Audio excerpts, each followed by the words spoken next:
Chapter 487. Lightning tore through the dark sky and split the night sky in half like a huge lightsaber in the storm. It also illuminated the dark world at that moment. Lu Chen raised his head and looked at the person in front of him. Perfected Lord Tianlong stood in the dark hall. He was tall and burly and had a cold and angry expression on his face. He looked like a glaring Vajra and a demonic god, instilling fear in people. For so many years, he had always been high and mighty like a god, looking down on all living beings and holding the lives and hopes of countless people in his hands. His eyes were as deep as the ocean and his gaze fluctuated like turbulent waves. He was also staring at Lu Chen. In this magnificent hall, there was a short period of time when it suddenly became quiet and no one spoke. The figure on the stone steps outside the hall was still sitting in the wind and rain, enduring the harsh wind and rain. "Is there a need to do this?" "She's just a child," Lu Chen said in a low voice. Perfected Lord Tianlong looked at him and said, "You were also a child when you entered the devil cult. What did you do later?"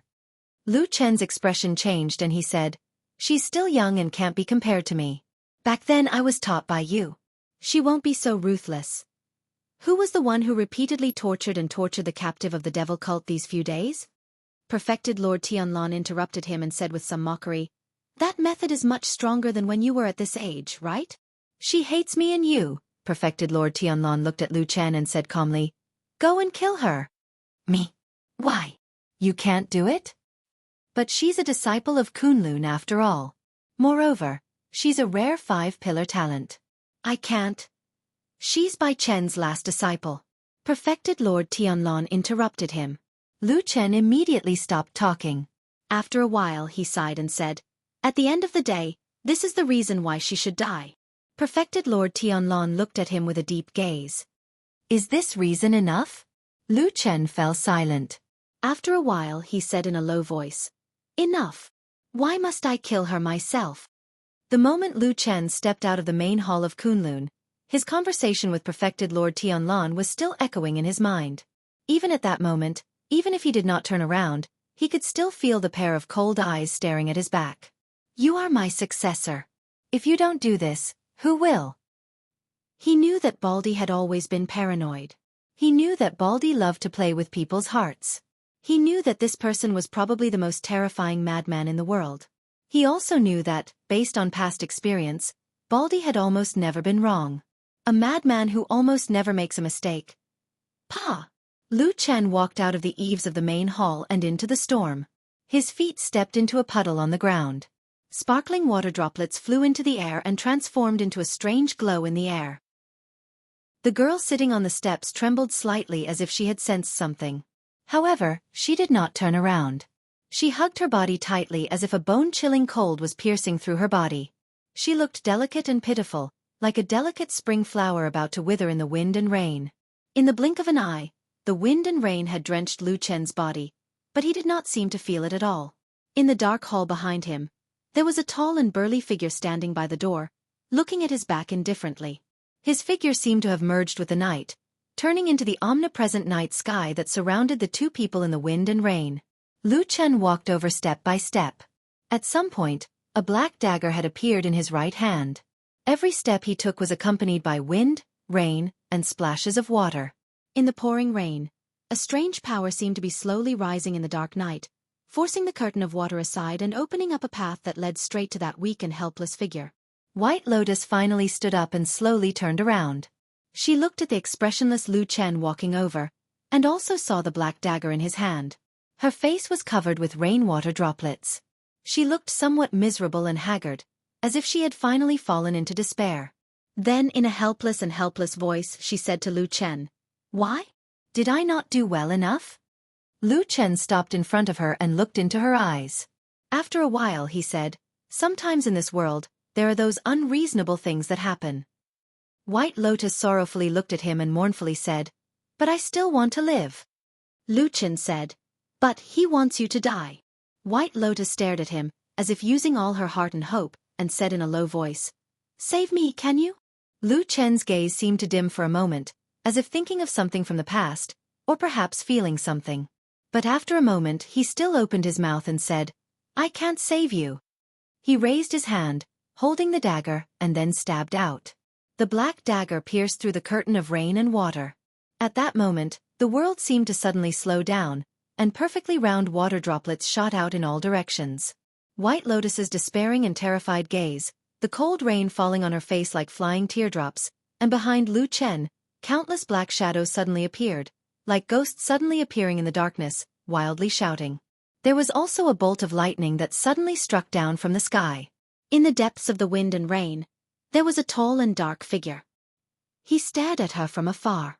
Just that gaze made White Lotus not dare to breathe, not dare to resist. She could only subconsciously reach out with her hands and grab the dagger, but she was powerless to stop it. She could only watch as the dagger pierced towards her chest. Lu Chen understood White Lotus.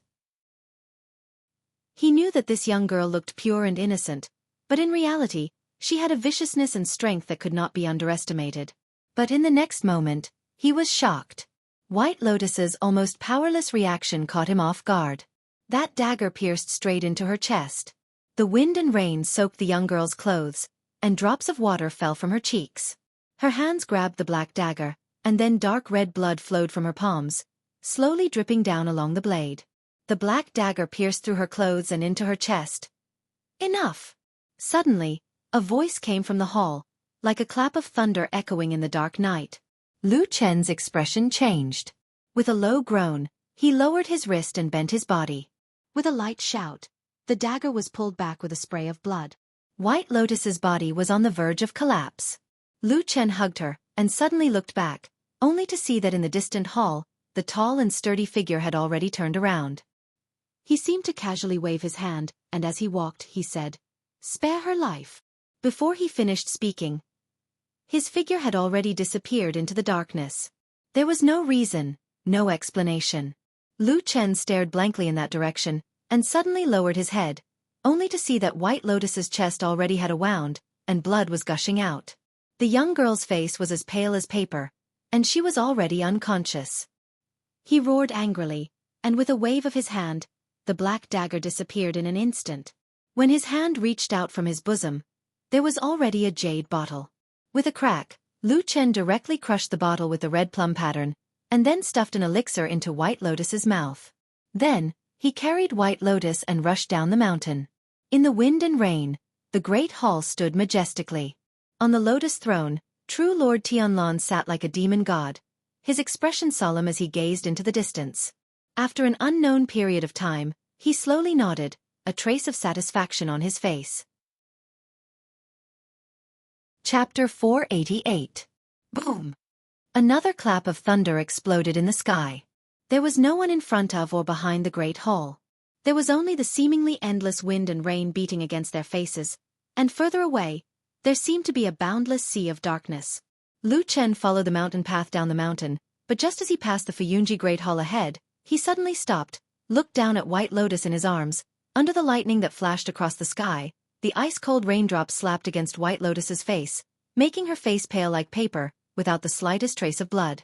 However, amidst this miserable wind and bitter rain, the young girl seemed to have suddenly lost all pretense. She didn't have that elegant and otherworldly temperament, nor did she have that vicious and ruthless appearance. She was like a weak little beast that only had pain and fear left, curling up and nestling in Lu Chen's embrace. White Lotus's clothes on her chest, there was still blood gushing out incessantly, as if it could not be stopped. Lu Chen frowned as he swept the surroundings with his gaze, and then he suddenly turned around and flashed towards another direction. Not long after, that familiar row of houses appeared in his field of vision, silently standing in the raging storm. Lu Chen carried by Lian and sprinted away, sweeping across the long street in the heavy rain. When he arrived in front of one of the houses, he suddenly stopped in his tracks and stopped his body. The remaining force of his footsteps suddenly splashed water on the flagstone road like a waterfall, splashing into the air. And Lu Chen did not have the slightest hesitation, exerting force with his feet. His entire body soared into the air, carrying White Lotus over that high wall, flying into that house, landing in front of the bedroom door. As soon as his feet touched the ground, water splashed everywhere, but his surroundings suddenly became quiet. Perhaps it was because the four towering walls blocked the outside world, or perhaps it was because a chilling aura suddenly filled the air. Lu Chen did not have the slightest hesitation, directly pushed the door, just that at this moment, in that already dark bedroom, Suddenly a light low shout, that door abruptly opened. The miserable wind and rain outside the house instantly rushed into the darkness. But the next moment, together with that darkness, all of the rain and wind in an instant were all swept back. A blazing bright and dazzling sword light emerged from the darkness like a bolt of lightning. It was peerlessly swift and fierce, and it carried the momentum of a storm as it pierced towards Lu Chen from the darkness. Lu Chen took a step back, did not retaliate, did not evade, only whispered urgently, "It's me." The sword light shone brightly, breaking through the air, as if to cut through everything, as if to kill all enemies. Lu Chen's pupils shrank, but he still stood where he was. In a flash, that sword light had already arrived. And then, abruptly stopped. The light slowly dispersed, a long sword stretched out from that house, the body of the sword as bright as autumn water, the incomparably sharp sword tip, pointing right at the space between Lu Chen's eyebrows. Inside and outside the house, the sound of the wind and rain, the cold wind blew past. It was as silent as before. Thunder rumbled in the sky, lightning flashed, illuminating the dark night for a moment, saw the girl standing behind the door, holding the sword, cold and beautiful, just like the day they first met. In a trance, it seemed that many years had passed. So imprinted in his heart, he had not forgotten. The two of them looked at each other. They could clearly see Su Qingjun standing behind the door, her surprised eyes and the complicated emotions that followed. After a while, she still slowly put down the sword in her hand, a little surprised said, "Why is it you?" Lu Chen did not have time to reminisce with her at this moment, suddenly took a step forward, and said in a deep voice, "It's urgent, help me, save someone." Only then did Su Qingjun notice that he was carrying White Lotus in his arms, and that his breathing was obviously not right, as well as the wound on his chest that was dyed red with blood. Immediately her expression changed, and she cried out involuntarily, "White Lotus? How did she suffer such a serious injury?" Lu Chen took a deep breath, pushed White Lotus into her arms, and said, "She is an unmarried girl, and the wound is in a private place. It is really not good for me to treat her, otherwise it would be sullying her innocence. The matter is urgent. The only girl I know on this mountain top is you. Can you help me?" Su Qingjuan's eyes lit up for no reason, looked at Lu Chen, hesitated for a moment, then nodded and said, "White Lotus, she is also a disciple of our Kunlun. Of course I should save her, you leave it to me." As she spoke, she stretched out her hand to take the White Lotus. Who knew that when she was holding White Lotus, there was a pause in the middle. Both of them were startled, looked down, and found that the already unconscious White Lotus, at some point, had one hand tightly grasped the collar of Lu Chen's chest, tightly not letting go, like a drowning person grasping the last life-saving straw, putting all her hope on it. Su Qingjun slightly frowned. Lu Chen immediately stretched out his hand, carefully pried off White Lotus's fingers one by one, and then sent her over. Su Qingjun nodded to him, turned around, and was about to enter the house, but was stopped by Lu Chen. "What's wrong?" Su Qingjun asked with some puzzlement. Lu Chen took out a small bag from his bosom, stuffed it into Su Qingjuan's hand, and said, "There is a kind of poison on her wound. It will make the blood flow non-stop, and it will not heal. You can apply the powder in this to her wound. It will stop the bleeding." Su Qingjun was a little surprised, but still took the small bag, then turned around and walked into the house. Lu Chen stood in the same place for a moment, then reached out to close the door, stood at the door, turned around, looked up at the dark sky, and looked at the wind and rain, then let out a long breath. There was a trace of fatigue on his face. Then he casually sat down by the door, leaned against the wall and bent his legs. The wind and rain were still very strong, and there was a 3-foot eave above his head, but it still could not stop the flying rain from falling on him. But Lu Chen did not seem to care. He just sat quietly outside the house in the wind and rain, quietly staring at the dark world. The house was lit up, as if a candle had been lit. A dim but warm light shone through the window, a touch of warmth in this dark and austere night. Lu Chen raised his head and glanced in that direction. He found that the window was not far from him. The light just happened to sweep past his head and fell into this narrow gap. It could not enter the wind and rain, nor could it block the chill, but it was still so fascinating. There was some movement in the house. It seemed that someone was busy. Lu Chen listened quietly, not saying a word. He sat in this dark corner and waited. After an unknown amount of time, suddenly there was a burst of footsteps behind the door. A moment later, a creak sounded, the door was opened, and Su Qingjuan's figure appeared behind the door, then walked out. Lu Chen looked at her, and her gaze swept across the surroundings before finally landing on Lu Chen, who was sitting on the ground, looking a little disheveled and exhausted. A halo enveloped Su Qingjuan's body. It was the candlelight in the room behind her, looking like she was glowing. Su Qingjun looked at Lu Chen's appearance, but after a while she walked over, squatted down beside him, and said, "The bleeding has stopped. Although the injury is not light, you should have given her some kind of panacea. The medicinal effect is very strong, so there should be no danger to her life, you can rest assured." "Okay." Lu Chen was silent for a moment, nodded, and then said to Su Qingjun, "Thank you." Su Qingjun stared at this man after a while, said in a low voice, "Don't you have anything to say to me?" Chapter 489. What should he say? Should he say that he stabbed a knife into the heart of White Lotus and almost took her life? Should he say that he didn't mean it and was forced to do it? Or should he say that all of this seemed to be just a dream, a joke that could be laughed off? Lu Chen was silent for a moment and did not answer Su Qingjuan's question. Instead, he asked softly, "Can I go in and see her?" Su Qingjun hesitated for a moment and nodded. The two of them stood up. Immediately, Lu Chen followed Su Qingjun into the house. This was the first time that Lu Chen entered Su Qingjuan's room. Even when he was on the Kunlun mountain, although he had been Su Qingjuan's nominal disciple and built a thatched hut outside her cave residence, strictly speaking, he had never entered it. The furnishings in the room were clean and tidy. It seemed that they were all commonly used furniture. It could be seen that Su Qingjun was also a woman who loved cleanliness. However, the bed in the room looked a little messy. It was probably because White Lotus was lying on the bed. It should have been messed up when Su Qingjun was busy saving her. Lu Chen walked to the bed and saw White Lotus lying there with a pale face. The soft quilt covered her body up to her neck. Her eyes were tightly closed and her delicate eyebrows were slightly wrinkled. It seemed that she still felt a trace of pain in her coma. Her beautiful hair was a little messy. A few strands of black hair fell from the corner of her forehead and gently fell on her cheek. She looked a little fragile. Su Qingjun silently walked forward and gently lifted a corner of the quilt. She whispered. Just now her clothes were stained with a lot of blood and her whole body was wet. It was really impossible to wear it, so I took my own clothes and put it on her first. Lu Chen glanced over and saw that White Lotus had indeed changed into a set of plain clothes. It looked loose and soft. It was probably the clothes that Su Qingjun usually wore when she slept. At the same time, from his angle, he could also see that at the edge of the clothes on her chest, White Lotus's body was already wrapped with white gauze. Naturally, it was what Su Qingjun had done to treat her. Lu Chen let out a long breath and turned to Su Qingjun and nodded. "It's really troublesome for you." Su Qingjun faintly said, "After all, younger sister Bai and I are from the same sect.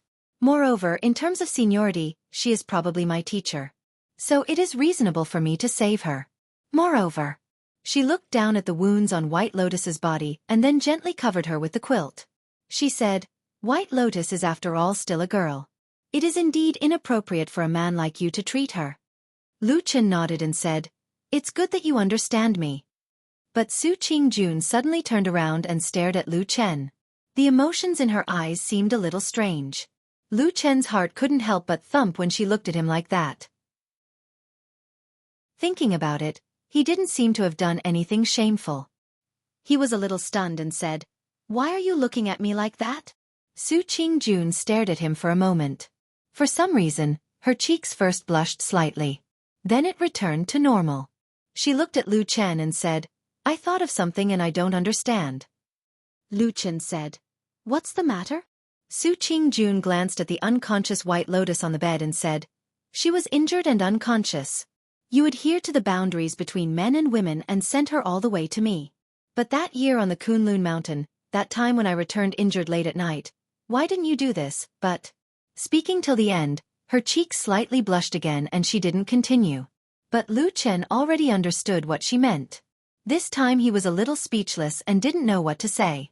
But looking at Su Qingjuan's unblinking eyes looking at him, it was obvious that she wanted to know the answer. Lu Chen felt a little helpless in his heart.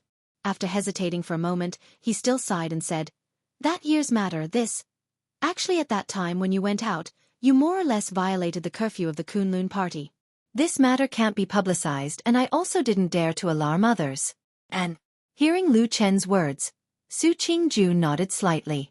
Indeed, when she left the mountain that time, she violated the Kunlun's ban for her family, so it was not suitable to be publicized.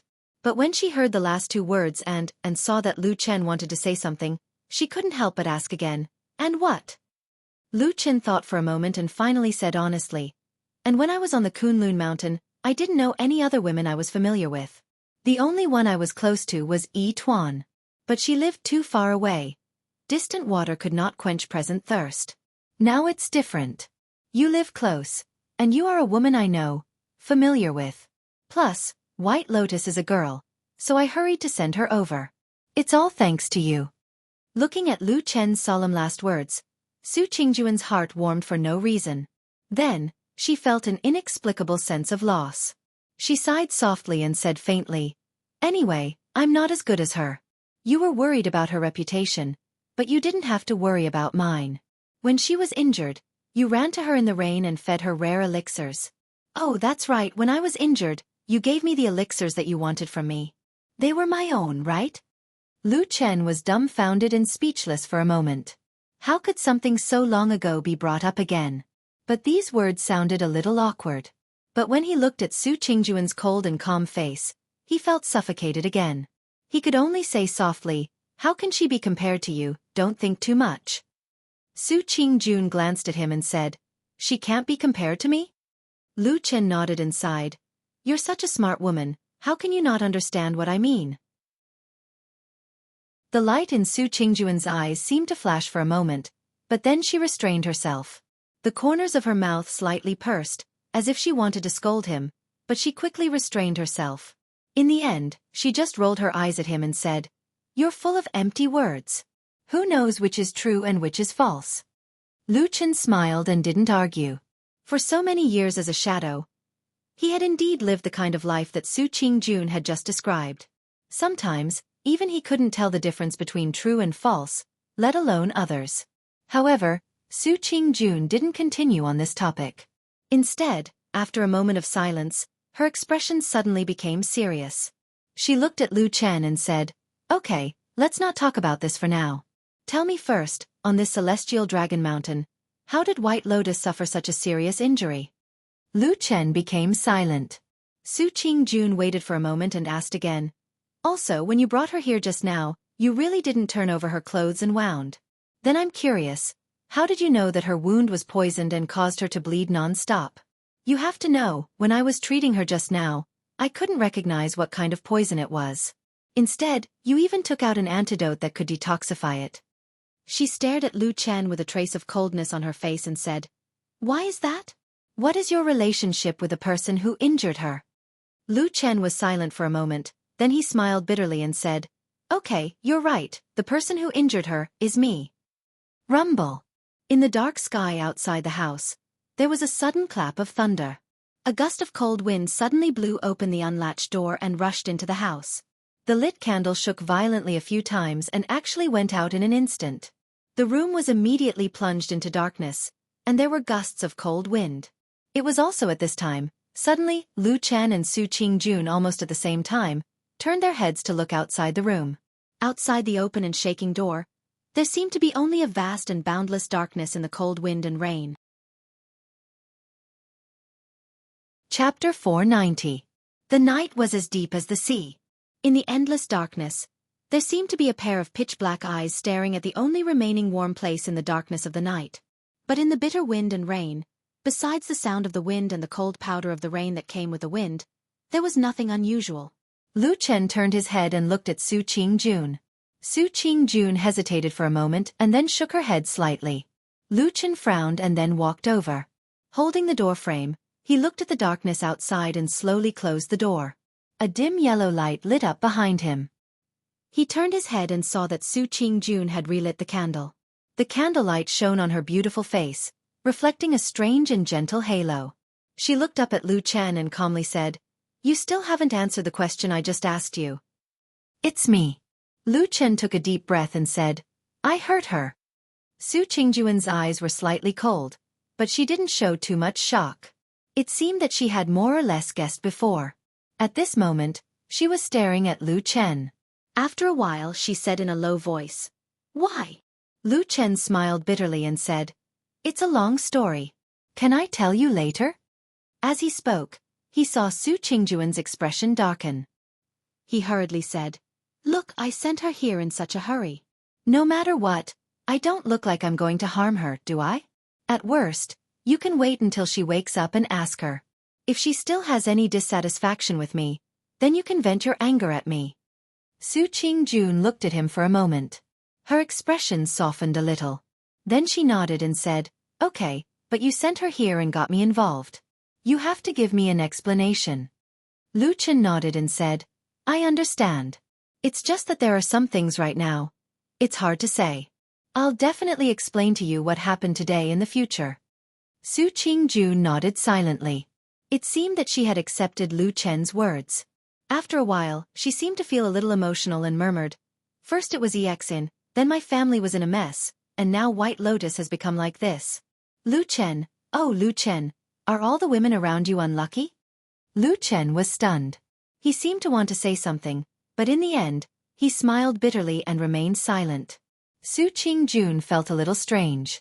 She looked at him and asked, "What's wrong?" Lu Chen silently shook his head. After a while he sighed and said, "You are not the first person to say this to me." As soon as he finished speaking, he didn't say anything further. He just turned around and walked to the door. After pausing for a moment, he still opened the door and walked out. Su Qingjun looked at his back and revealed a trace of surprise and bewilderment. It rained for an entire night. In the early morning when the sky was slightly bright, even though the rain had become slightly lighter, it still showed no signs of stopping, and it was still pattering down ceaselessly. It caused the heavens and the earth to become hazy, and it caused the entire city to seem as if it was enveloped in a misty rain. Old Ma turned over on his bed and muttered sleepily. But in his daze, his slightly opened eyes suddenly saw a blurry black figure not far away from his bed. Old Ma's body stopped for a moment and he seemed to have not reacted. His eyes even closed, and he seemed to intend to sleep for a while longer. But after a short while, he suddenly frowned and opened his eyes to look. Shockingly, he saw a person sitting at the side of his bed. This time, Old Ma's shock was really no small matter. He exclaimed in surprise as his entire body suddenly sprung up, and his movement was so nimble that it was astounding. At the same time, he used one hand to protect his body while the other had already swung out. A dim light flashed in the center of his palm. At this instant, his face was filled with killing intent, and he looked as if he'd already made a killing move with all his strength. But in the next moment, his gaze suddenly squinted as he saw that the person that had appeared at the head of his bed like a ghost was actually Lu Chen. Old Ma was shocked again, and he hurriedly tried his best to restrain the strength of his wrist. But under the situation where he used too much strength, his fat body staggered and immediately fell off the bed with a plop. He firmly lay down beside Lu Chen like a dog gnawing on mud. At the same time, there was a burst of crashing sounds around him. It turned out that the bedding, mosquito net, and other things on the bed were also dragged down by him in a hurry, and suddenly it was a mess. Lu Chen sat on a stool and did not move at all. He only lowered his head to look at Old Ma's embarrassed appearance. Old Ma cursed and pressed his hands on the ground. He jumped up and then pointed at Lu Chen and shouted, "Bastard, you appeared on my bed like a ghost. Are you trying to scare me to death?" Lu Chen looked up and down at Old Ma and said, "You're so energetic, nothing will happen to you. Get lost." Old Ma shouted in a loud voice, and then he picked up the bedding on the ground and put it back on the bed. He still scolded, "Are you crazy?" with a lingering fear. He turned his back to Lu Chen and casually folded the bedding. Old Ma suddenly felt that something was not quite right, because during this time, Lu Chen did not quarrel with him as usual, but remained silent. Old Ma turned around with some doubts and looked at Lu Chen. After a careful look, he found that Lu Chen did look a little strange. He was still wearing the clothes he wore yesterday, and his whole body was completely wet. Even now, there were still drops of water constantly dripping from his clothes, and the ground under him had become wet. This man's face looked very calm, or a little indifferent, but Old Ma, who was very familiar with him, could see the faint waves in the depths of Lu Chen's eyes. He frowned, and there was a bad premonition in his heart. He asked in a low voice, "What's wrong, what happened?" Lu Chen slightly lowered his head, and after a moment of silence he said, "Old Ma, I think that damn Baldy. He may really be a madman." Old Ma coughed, sat down on the bed behind him and frowned. "Don't talk nonsense to me so early in the morning. Can you make this kind of joke? Lu Chen glanced at him and said, I'm not joking. Old Ma was startled, and he stared at him for a while. Suddenly, he jumped up and strode to the window of the room. He pushed the door open and looked outside, then closed it tightly. Then he ran to the door and opened it to look outside. Finally, he turned around and locked the door again. Then he took a deep breath, strode to Lu Chen, and growled in a low voice, Are you crazy? You came to my bed early in the morning to say this? Lu Chen said, I'm not crazy, he's the one who's crazy. Old Ma said, What's wrong with perfected immortal? Lu Chen said, He forced me to kill White Lotus. Old Ma shouted without hesitation, What's so strange about that? If it were me, I would have already killed that woman. I asked you to do it, but it was just to test you. What's wrong with that? Lu Chen was stunned. He looked up at Old Ma, and the room suddenly became quiet. The two looked at each other. After a while, Lu Chen said in a low voice, Do you think so too? Old Ma sneered and said, The person who should be asking is you. Since when did you not think so? Chapter 491. Lu Chen looked at Old Ma, and Old Ma stared at Lu Chen. After a long time, the morning light outside the window brightened, and the pitter-patter of the wind and rain sounded incessantly. Lu Chen finally turned his gaze away. When did you change? People always change, right? But, is the you after the change good or bad? Lu Chen didn't know. He was a bit confused. For many years, he thought that his will was unwavering. He thought about many things, but he never thought that today's scene would happen. After a while he whispered to Old Ma, You're right, it's my problem. If it was me 10 years ago, White Lotus would have been a dead person by now. Old Ma looked at him and thought of what this man had experienced all these years. Suddenly, his heart softened. He sighed and patted Lu Chen's shoulder saying, Actually, it's not a big deal. You don't have to worry. Lu Chen was silent for a moment, and suddenly said, Damn Baldy, he doesn't believe me? So he deliberately used this kind of method to test me? Old Ma rolled his eyes, saying, What are you talking about? Do you have a deep friendship with White Lotus? No, I don't think so. If you ask me, even if Lord Jinjuan is worried about you and wants to test you, it's more reliable to find that sleepy and gluttonous black dog than to use White Lotus, right? Or, is there a secret between you and her that I don't know? Seeing Old Ma looking at him with a strange expression, Lu Chen immediately shook his head and said angrily, Don't talk nonsense. My relationship with White Lotus can't be cleaner. You know it from the beginning to the end. There's no secret. Old Ma nodded and said thoughtfully, What you said is somewhat reasonable. Lu Chen glared at him, stood up, and walked to the window. He opened the window and stretched his body a few times, and his expression gradually calmed down. Although he looked calm on the outside, his heart was in turmoil. There was almost no one in this world who understood perfected Lord Tianlan better than him. In fact, even he himself did not dare to say that he completely understood his master. Most of the time, this high and mighty soul formation perfected cultivator was like a god, mysterious and unapproachable. Now that I think about it, there seems to be something strange last night. Lu Chen turned to Old Ma and said, From the beginning to the end, White Lotus didn't fight back at all. She just stood there the whole time. Old Ma frowned and said, What are you trying to say? Are you saying that White Lotus was secretly threatened by someone? I don't know, at least not now. Lu Chen looked at the rain outside the window again. After a long while he suddenly said, Probably for a person like him, it is still too difficult to completely trust someone. Over the years, the damn Baldy has seen a lot of deception and intrigue. What's more, he is actually the biggest shadow leader in the world. Old Ma walked over and looked at Lu Chen's face from the side. He saw that there was a somewhat complicated expression on his face, and at the same time, his voice became a little low. What is a shadow? Shadows are born to do things that betray. They can betray all the people and things that can be betrayed for their original goal, and they will do anything to achieve their goal. After seeing this kind of thing too many times, they probably can't easily trust others anymore. Old Ma raised a hand and patted Lu Chen on the shoulder. It seemed that he wanted to comfort him, but when the words came to his mouth, no sound came out. In the end, it only turned into a sigh.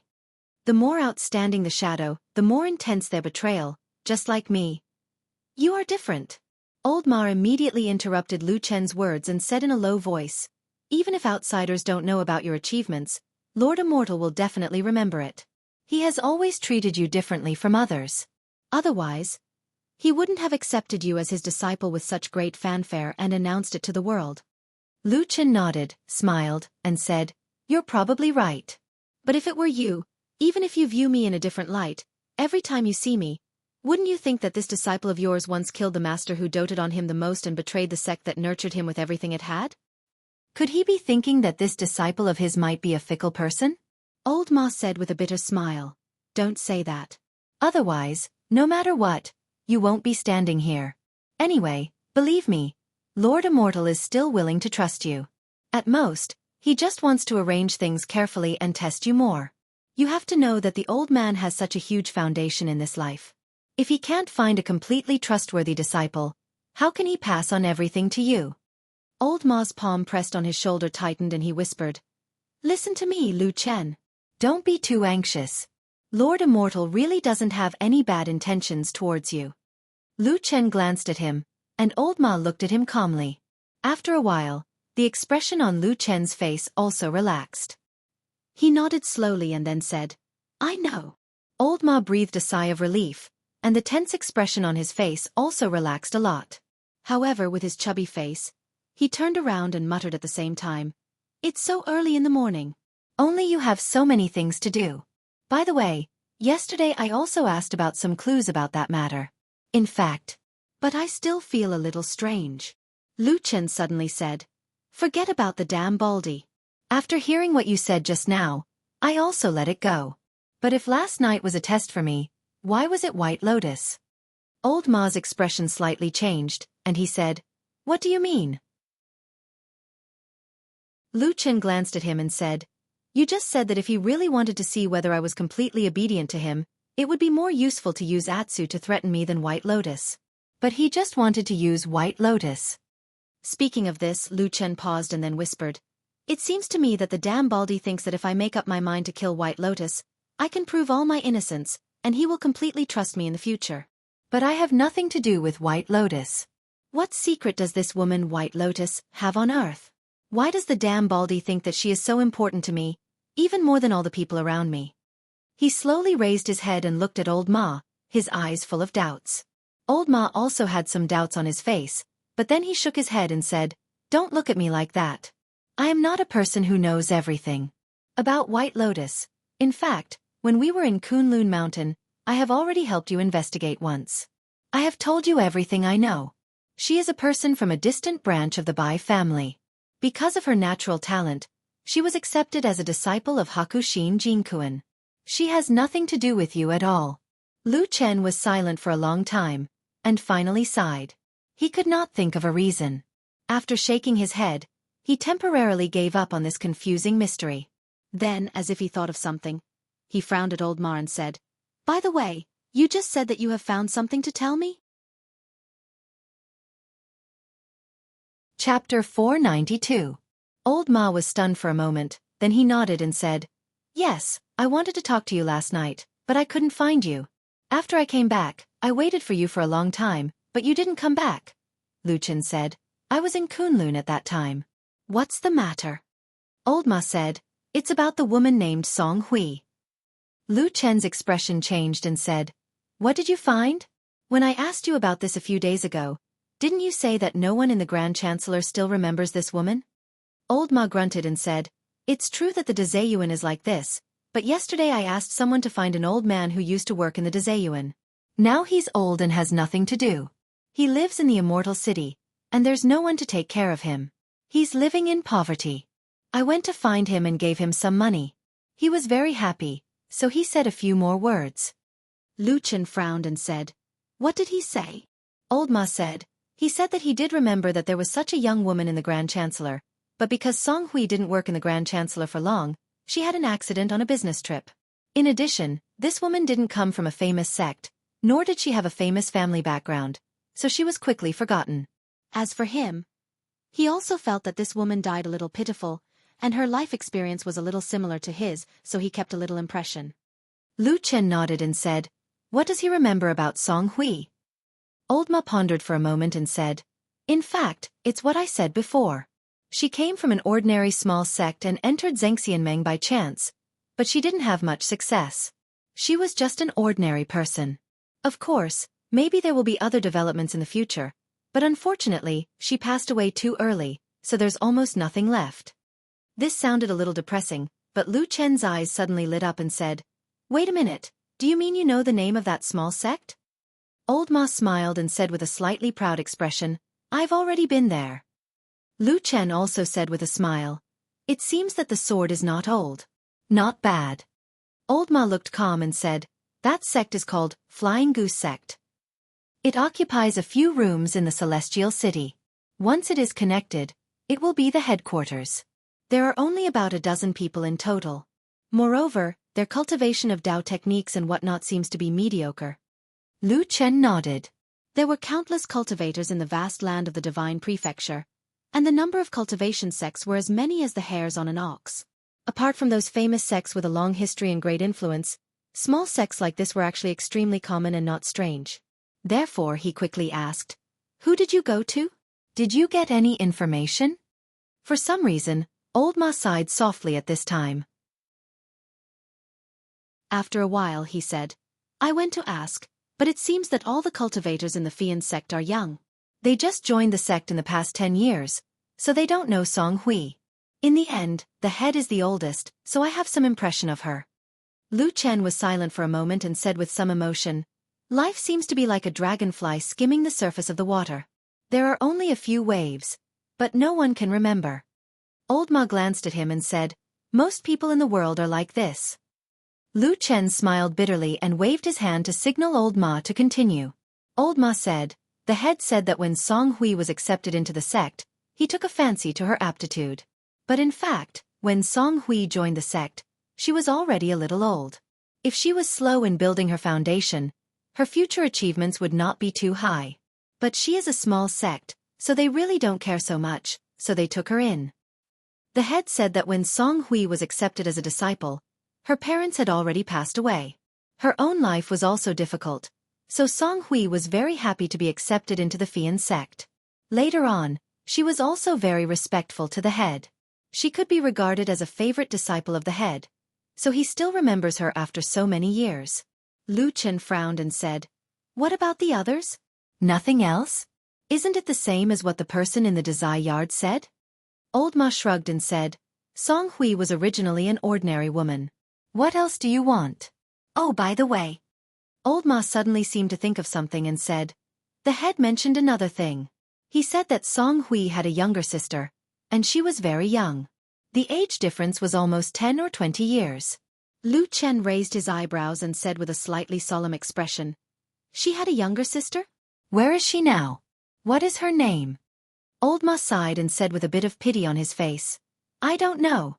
I heard from the head that after Song Hui died in an accident, her younger sister, who was only 4 years old, suddenly disappeared and there was no news of her since then. No matter what they did, they couldn't find the little girl's whereabouts. At such a young age, she had no relatives. In this difficult and cruel world, she was probably going to die prematurely." As Old Ma thought of this, he also felt a little sorry for the lonely little girl. But when he looked up at Lu Chen again, he was stunned. He saw that Lu Chen had a somewhat complicated expression on his face and seemed to be in a daze. "Hey, what's wrong with you?" Lu Chen was silent for a moment, before he gently exhaled a breath of air. After which, he spoke in a faint voice. "Young and lonely, wandering in the world, and then disappearing without a trace. These words seem to sound somewhat familiar to me." Old Ma was stunned. The rain that had been raining all night finally stopped. The air became fresh, and even the blowing wind seemed to carry a bit of moisture. Lu Chen and Old Ma walked up the mountain. At the same time, Lu Chen whispered to Old Ma, "Right now, we still have to focus on hunting down the remnants of the evil cult. As for Song Hui, you don't have to worry about it for now." Old Ma was a little surprised. "Don't you want to investigate any more?" Lu Chen was silent for a while, and then he raised his head and looked into the distance. He saw the towering and majestic celestial dragon mountain standing towering between the heavens and the earth like a giant, and there were countless clouds coiling around the mountain. He retracted his gaze and said, Don't investigate anymore. Old Ma shrugged. Up to you. The two separated when they reached the top of the mountain. Lu Chen went directly to Su Qingjuan's residence. Thinking about what happened last night, Lu Chen felt a little complicated. He hesitated for a moment before going up and knocking on the door. After a while, footsteps were heard from inside the door. The door was immediately opened and Su Qingjun appeared at the door. Seeing that it was Lu Chen, Su Qingjun nodded and said, "Come in." Lu Chen walked in, but before he could greet her, he heard Su Qingjun say as she closed the door, "White Lotus has woken up." Lu Chen was startled for a moment, then nodded and said, "Okay, then I'll go see her." Su Qingjun glanced at him and silently walked over. The door of the bedroom was unlatched, so she quickly walked in. Then Lu Chen, who followed her in, saw White Lotus on the bed. Perhaps she was startled by the footsteps. White Lotus, who had her eyes closed, opened her eyes and looked over. At a glance, she saw Lu Chen, who was beside Su Qingjun, and was immediately shocked. Lu Chen slowly walked over and sat by the bed. After a moment, he laughed dryly and raised his hand. "Are you okay?" "Not good." White Lotus said, "You just stabbed me last night. How can I be okay?" Chapter 493. Lu Chen was choked by White Lotus's blunt words. After shaking his head, he asked White Lotus, "Why didn't you dodge last night?" "I didn't really use my full strength." "You could have," White Lotus interrupted him and asked. "Then why did you want to kill me?" Lu Chen wanted to say something but hesitated. He couldn't really tell the two women in this room that it was Supreme Tianlan's order. It was up to him whether he believed it or not. Once he said it, it would probably cause a lot of trouble. White Lotus had already fallen into it, but Su Qingjun obviously had nothing to do with these things. Lu Chen didn't want to add this kind of trouble to Su Qingjun at all. At this moment, he even regretted bringing White Lotus to Su Qingjun last night. However, it was useless to say this now. Lu Chen pondered for a moment and then stared at White Lotus's weak and pale face lying on the bed, saying, "I know it's a little strange to say this now, but I really don't want to kill you." "Let's talk about it later." White Lotus turned her head away and said, "Anyway, you can't answer my question, so I don't need to say anything more to you." Lu Chen sighed. At this point, there was basically no way to continue the conversation. Speaking of which, no matter how good-tempered one was, it was unlikely that one would be amiable to a person who had just stabbed him not long ago, right? Lu Chen softened his voice and said, "Last night, I brought you here with the intention of keeping a distance between men and women. I couldn't treat your injuries, and I was afraid that it would ruin your reputation, so I came to find Qingjun for help. Now that your injuries have almost stabilized, why don't I take you to another place to stay?" Su Qingjun, who had been silent since entering the door, had a trace of surprise on her face at this moment. She glanced at Lu Chen.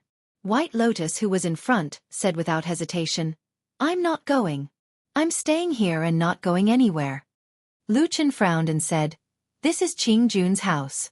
If we continue to stay here, it will be bad if we bring trouble to her." White Lotus snorted and said, "I don't trust you now." Lu Chen wanted to persuade her again, but at this moment, Su Qingjun, who was standing at the side, walked over and said to him softly, "Forget it. If she wants to stay here, then let her stay. It's not a big deal." Lu Chen raised his head and was about to speak when White Lotus smiled at Su Qingjun and said, "That's great. Thank you, Sister Su." Su Qingjun smiled and shook her head, saying, "We are all from the same sect, such a small matter is not worth mentioning. Also, you are Hakushin Jinkuan's last disciple. In terms of seniority, you are a generation older than me. I don't deserve to be called sister by you." Bai Lian chuckled and said, "My master passed away a long time ago. What use do I have for this useless seniority? Sister Su, you are my great benefactor last night. It is only right for me to call you sister." Su Qingjuan's heart shook for no reason. She subconsciously looked to the side and saw that Lu Chen's expression suddenly became a little gloomy, as if he had thought of something unpleasant. Walking out of the house and all the way to the door, Lu Chen stopped and turned to face Su Qingjun.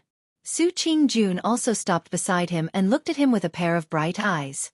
Lu Chen's face showed a bit of apology and said in a low voice, "I'm really sorry. I didn't think that she would actually stay here today and not leave. If I had known, I wouldn't have troubled you last night. Now that things have become like this, Su Qingjun shook her head and said, I just said, it's nothing. You don't need to take it to heart. After a pause she said again, besides, she is staying here with me. I don't see any big trouble. Is there something you haven't told me? Lu Chen was speechless. After a while he smiled bitterly and said, it's not big trouble. Don't worry. Su Qingjun responded indifferently. She then said goodbye to him and turned to go back. Hey Qingjun. Lu Chen called out from behind her. What's wrong? Su Qingjun turned back to look. She only heard Lu Chen say with a sincere expression, recently, when are you free to stay at home? I want to come over every day to see White Lotus. When her injuries are slightly better, I will immediately take her away and not let her bother you anymore. Is that okay? Su Qingjun was slightly surprised and looked at Lu Chen. After a moment of silence, she nodded and said, okay, you can come. I don't have anything important to do right now. Most of the time, I stay at home. You can come whenever you want. Okay. Lu Chen agreed with a smile and then turned to leave. Su Qingjun stared at his back for a while until Lu Chen was far away. Only then did she close the door and return to the bedroom. Just 2 or 3 steps into the room, Su Qingjun heard White Lotus complaining, this guy is too hypocritical. He likes to pretend all day long. He even said he would take me away every day to see my injuries. My injuries are nothing. He has never insisted on accompanying me. If I were to say that he might have come to see you, some people would believe it. Su Qingjun was startled for a moment. Then she shook her head. The corners of her mouth curled up slightly. There seemed to be a flash of light in the depths of her eyes. Although he encountered this inexplicable and depressing strange thing last night, Lu Chen did not directly rush to Kunlun Temple to settle the score with the damn baldy. After leaving Su Qingjun's residence, he acted as if nothing had happened. He did things as usual and went directly to the prison in Fuyunji, ready to continue tracking the whereabouts of the remnants of the devil cult. Except for old Ma, he never told anyone about what happened in front of Kunlun Temple that night, so no one suspected him. He began to live the same life day after day. Early in the morning, he would go to Su Qingjun's place to visit White Lotus and chat with Su Qingjun. Then, he would go to Kunlun Temple or Fuyunji prison, all to deal with the devil cult. It could be said that now, many people could see that perfected Lord Tianlan had gradually placed the heavy responsibility of dealing with the devil cult on Lu Chen's shoulders. At the same time, a strange rumor began to spread in the Fuyun Department's prison. It was said that the esteemed Supreme's disciple was only interested in hunting down the Ghost Elder. In order to achieve this goal, only one person could speak up, and that person was Chen He. After Lu Chen brought Chen He to the quiet room and locked him up alone, no one was allowed to go in to see him. And Lu Chen himself would go to Chen He alone for 2 to 4 hours every day. As for what they did and what they said in between, no one knew. Many prison guards who had interrogated Chen He sneered at Lu Chen's actions. Of course, this was said behind his back. No matter what he did on the surface, he still had to give perfected Lord Tianlan face, right? Even they could not pry open Chen He's mouth. What right did Lu Chen, a newcomer, have to open his mouth? If he really got the information out so easily, wouldn't it seem that the prison guards were all idiots? But about 5 days later, another rumor suddenly spread from the prison, shocking everyone. It seemed that Chen He had opened his mouth and told Lu Chen all the secrets and information he knew. For a moment, undercurrents were surging inside and outside of Fuyunji. Everyone in the prison was even more shocked. Chapter 494. When the news that Chen He, who had always been as tough as iron, suddenly opened his mouth spread out in the prison of Fuyunji, a lot of people were alarmed. For a moment, there was no telling how many people were paying attention to the prison of Fuyunji both openly and secretly. However, things did not go as many people expected. On the day that Chen He's mouth was leaked, Lu Chen had taken the important criminal away from the prison of Fuyunji in an odd way. This instantly shocked countless people. Even the Floating Clouds Agency was in an uproar. It must be known that although the Floating Clouds Agency was founded by True Lord Tianlan and they had been loyal and devoted to this famous True Lord for many years, ever since Lu Chen suddenly ascended to the position and became True Lord Tianlan's only successor and disciple, the relationship between the Floating Clouds Agency, which was led by Shui Ying, And this upstart who had ascended to the heavens in a single step was rather subtle. On the surface, everybody was still polite and close to each other when they met. After all, they were all on the same side. However, in private, inside Fuyunji, many voices were already spreading to Shui Ying's side, expressing their dissatisfaction. For so many years, it had been Fuyunji that had fought against the devil cult with mountains of corpses and oceans of blood. It was widely acknowledged in the world of cultivators that Fuyunji was the leading force against the devil cult, too. However, right now, although it did not seem to have been announced to the public, Lu Chen, who had not joined Fuyunji yet, had begun meddling in the hunting of the devil cult and was showing signs that he was going to seize all the power.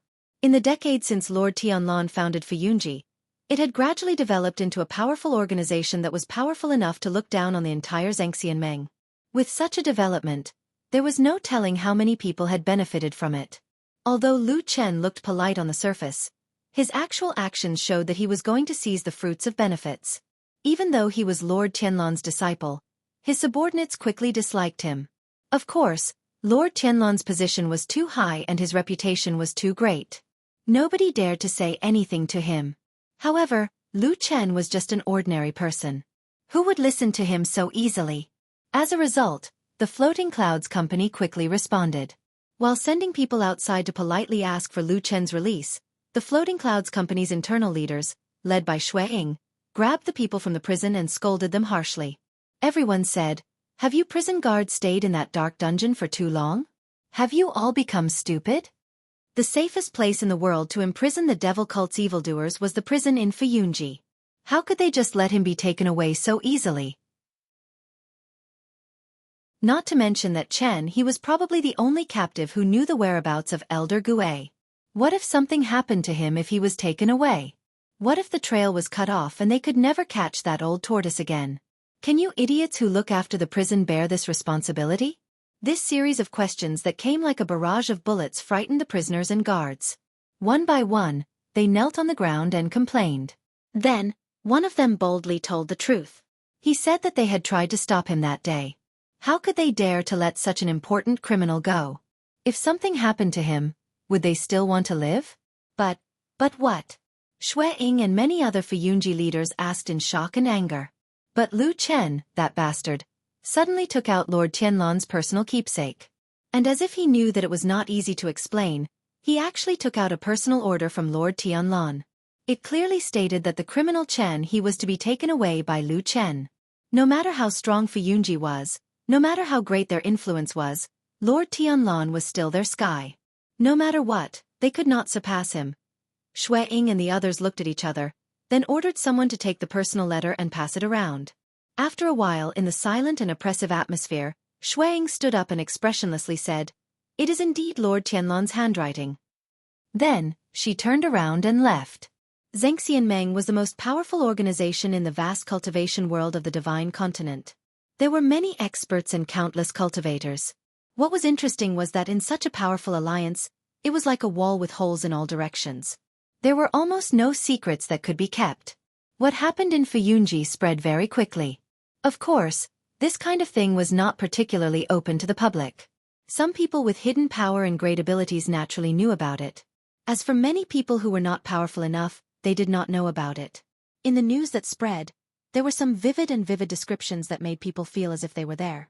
In particular, the Fuyunji leaders who held high positions, especially the group of old ministers and old confidants led by Shui Ying, made people feel that there was a gap and conflict between these powerful people and Sky Shadow, who was very likely to inherit Lord Tianlan's huge foundation in the future.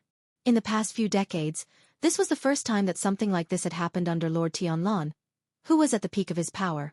After Lu Chen took He out of Fuyunji's prison, of course, he did not just find a random place to lock him up. In fact, the people in Fuyunji claimed that this prison was the safest place in the world to lock up the remnants of the devil cult. This was also one of the reasons why the people in Fuyunji were angry. But soon, everyone was speechless. Because according to the news that came, Lu Chen carried He, who was tied up like a dumpling from head to toe, out of Fuyunji's prison, and directly entered the Kunlun Hall. Then, the news that came was that he found a sturdy room at the side of the hall and threw He inside. This time, the people in Fuyunji looked at each other, speechless for a long time. No matter how tight the security of Fuyunji's prison was, it could not be compared to Lord Tianlan's, could it? If there was a safer place in the world than Fuyunji's prison to lock up the devil cult's prisoners, it would probably be beside Lord Tianlan. In short, although Lu Chen's action made many people dissatisfied, in the end, no one could say anything, so the criticism gradually subsided. And in the midst of this uproar, Lord Tianlan did not say a word from beginning to end, as if he did not know what was happening below. It was not until the third day after Chen he was caught and brought to the Kunlun Hall that Lord Tianlan called Lu Chen over and asked him, "I say, you've made such a big commotion, why don't you go and arrest him?" Lu Chen asked, "Arrest who?" Lord Tianlan said, "Old tortoise, haven't you always wanted to catch that person and then eradicate the devil cult?" Lu Chen snorted and said, "That's your idea, isn't it? Hasn't everything you've done over the years been for this purpose?" Lord Tianlan laughed and did not deny it. He said, "More or less. Of course I hope so too." Lu Chen nodded and said, "I know what I'm doing. Don't worry, I won't let you down." Lord Tianlan stared at him for a moment, then slowly nodded and said, "Okay." With that, he turned around and walked away. But just as he took 2 steps, he suddenly heard Lu Chen's voice behind him. "Oh yes, I have another question. Master?" "Master?" Perfected Lord Tianlan's footsteps paused for a moment and he turned to look at Lu Chen. "I've never heard you call me that before. It's rare for you to do so today. Why, what do you want to ask me?" Lu Chen took a light breath and asked calmly, "I want to ask you, many years ago, when I was an orphan who wandered the streets without parents, did you take in anyone else besides me?" Lord Tianlan suddenly narrowed his eyes and stared at Lu Chen with his deep eyes, but he did not say anything immediately. For a moment, the huge Kunlun Great Hall fell into silence. Chapter 495. Yes. After an unknown period of time, perfected Lord Tianlan opened his mouth. His tone sounded extremely calm and gentle, as if he was talking about a trivial matter. "You're the first orphan that I've taken in and nurtured. Over the years, I've nurtured a few more people. My method of nurturing them is similar to yours." Lu Chen took a deep breath and looked at perfected Lord Tianlan. "I've never heard you mention these things before, including the people in Fuyunji, Old Ma and Shui Ying. You didn't mention them either." "They don't know either," perfected Lord Tianlan said indifferently. Lu Chen was rather surprised. "Why?" Perfected Lord Tianlan raised his head and looked at the distant sky outside the hall. "They're all dead. What's there to mention? Other than me, no one else knows about this. You're the second person to know about this." "They're all dead?" Lu Chen was stunned. Perfected Lord Tianlan nodded. His expression was rather indifferent as he said, "Life and death are just a thin line for those who work as shadows. There's only 1 in 10,000 people who can be as outstanding as you. Be it in terms of cultivation talent or temperament, you have to be the best and most unyielding. Otherwise, you'll either not be able to overcome the difficulties that you have to endure in cultivation, or you'll die a violent death due to carelessness in hiding. There are too many such cases." At the end of his sentence, his expression finally revealed a hint of regret as he shook his head slightly. The corners of Lu Chen's eyes twitched slightly. He seemed to still be in disbelief. "Other than me, everyone else is dead?" "They're all dead." Lu Chen fell silent. After a while he said, "Do you still remember their names?" "I don't remember. Dead people don't need names." Perfected Lord Tianlan looked at this disciple of his calmly. "You're not a newbie. After being a shadow for so long, you should understand these things. Even if it was you, if you had unfortunately exposed yourself and died in the evil sect today, no one would mention you again." Lu Chen was silent. After a while he said in a low voice, "I understand. It's just that when I occasionally think about these things, I still feel that it's a little unfair." Perfected Lord Tianlan turned around and walked into the depths of the hall. At the same time, his voice rang out. "How can there be so much true fairness in this world? You've seen those who were born with good lives, but you've also seen those who had worse luck than you. They were all orphans, but how many of them died on the streets back then? So don't think too much. Now that you've made a name for yourself, just enjoy your life. Don't think about those unhappy things in the past." As the voice gradually weakened, perfected Lord Tianlan's tall figure walked into the shadows in the depths of the hall, seemingly about to become one with the darkness. Lu Chen looked at his back and suddenly shouted, "What about that matter? What should we do next?" Perfected Lord Tianlan's figure disappeared. Only his voice floated over. "Just do as you think." Lu Chen responded indifferently. Lu Chen's act of forcibly taking away a wanted criminal from Fuyunji's prison had attracted a lot of criticism, and it had also caused undercurrents to surge in Xianxia and Meng. However, these disturbances and dissatisfactions, both overt and covert, ceased after people found out that Lu Chen had actually thrown the criminal into the Kunlun Palace Hall. It was not an exaggeration to say that Perfected Lord Tianlan was the most famous Perfected Lord of the Divine Transformation Realm in Xianxia and Meng. Why would people offend such a great god? In short, if there was any dissatisfaction in their hearts, they would hide it secretly. This matter would wait and see. Who told him to have a good master? Correspondingly, Lu Chen soon decided not to live in the house at the foot of the mountain at Shima Bridge, and directly moved into the Kunlun Palace Hall. His decisiveness was simply a case of sailing with the wind. He did not care about the issue of face at all. Even old Ma was amazed by his decisiveness. As for the black dog at the foot of the mountain, old Ma might have found a large cart to transport it over. Anyway, in the Kunlun Palace Hall, Perfected Lord Tianlan and his disciple were the most powerful. Even if Perfected Jianghu personally issued the no-dog order, it could not control this place. The Kunlun Palace Hall was naturally much larger than the house at the foot of the mountain. Atsu seemed very satisfied with this place. It was very excited to come here and strolled around. After Lu Chen warned it not to leave the scope of the Kunlun Palace Hall, he took Old Ma to the place where Chen He was imprisoned. "Where is White Lotus?" Old Ma, who was walking on the road, asked Lu Chen. "Is she still living with Su Qingjun?" "Yes, she is staying there and not leaving.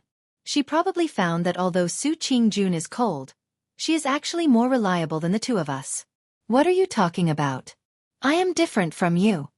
Old Ma complained, then said, "Now there is a lot of talk outside, guessing what Chen He said to you.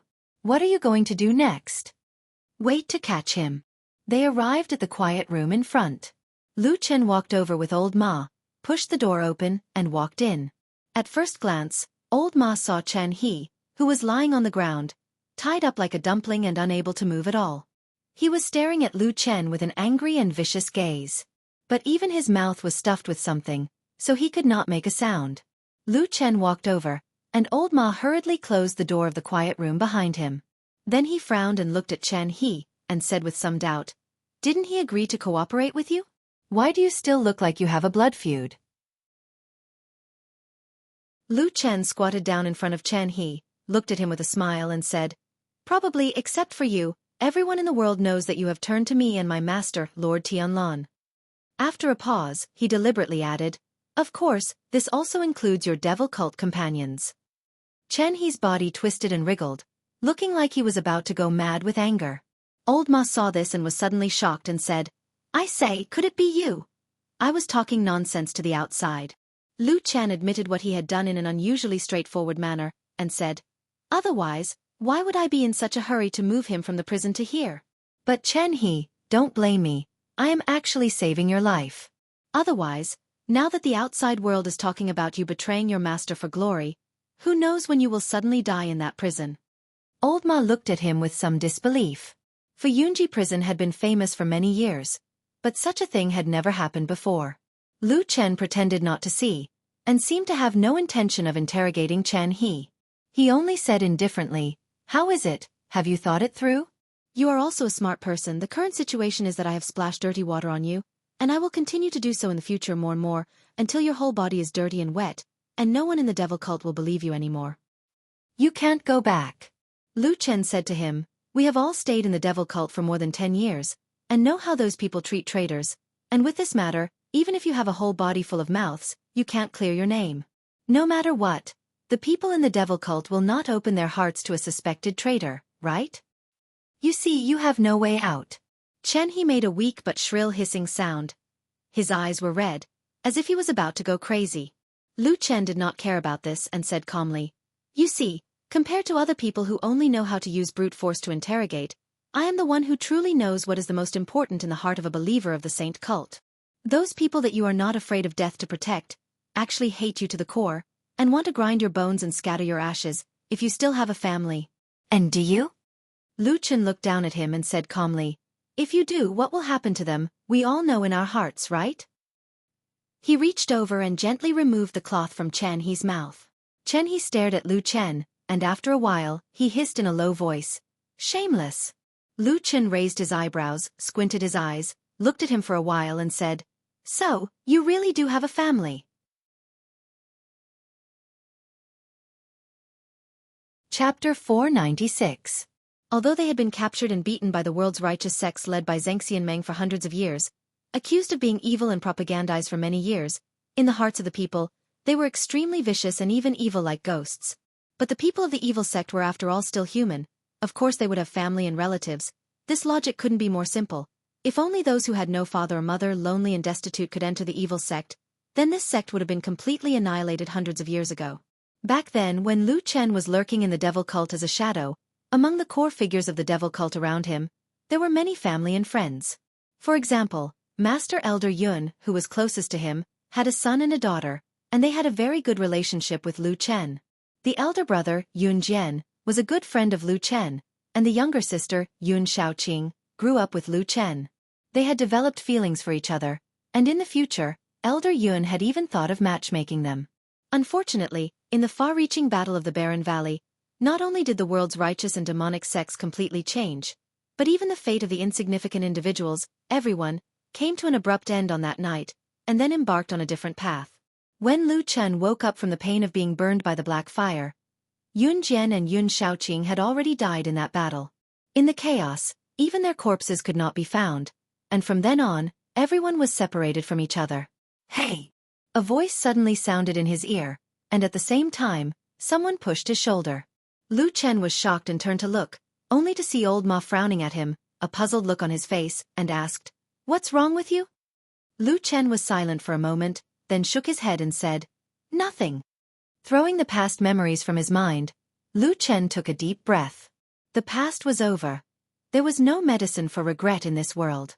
"Do you know why I brought you here from the dungeon?" Lu Chen looked at Chen He and said, "That prison was full of people from the devil cult. If I didn't take precautions, I was really afraid that you would die inexplicably at any time." Chen He stared at him angrily, but had no intention of refuting his words. Lu Chen said calmly, "We are all smart people, it's better to lay things out. Your performance in the devil cult is much better than the real fanatics I saw back then. You shouldn't be someone who is willing to give up everything for those illusory gods. Then, what's left is nothing more than seeking fame and fortune, as well as the well-being of your family." Lu Chen smiled, looked at him and said, "But you have nothing now. You're locked up here and tortured day and night. You can't even beg for death. What benefits do you have?" So, it was for the sake of a loyal reputation that would be immortalized for generations to come. But look, it's all gone now. The reputation that you valued has been smeared by me. Also, how do the people in the devil cult treat traitors? Let me think about it. I'll definitely be hunted to death.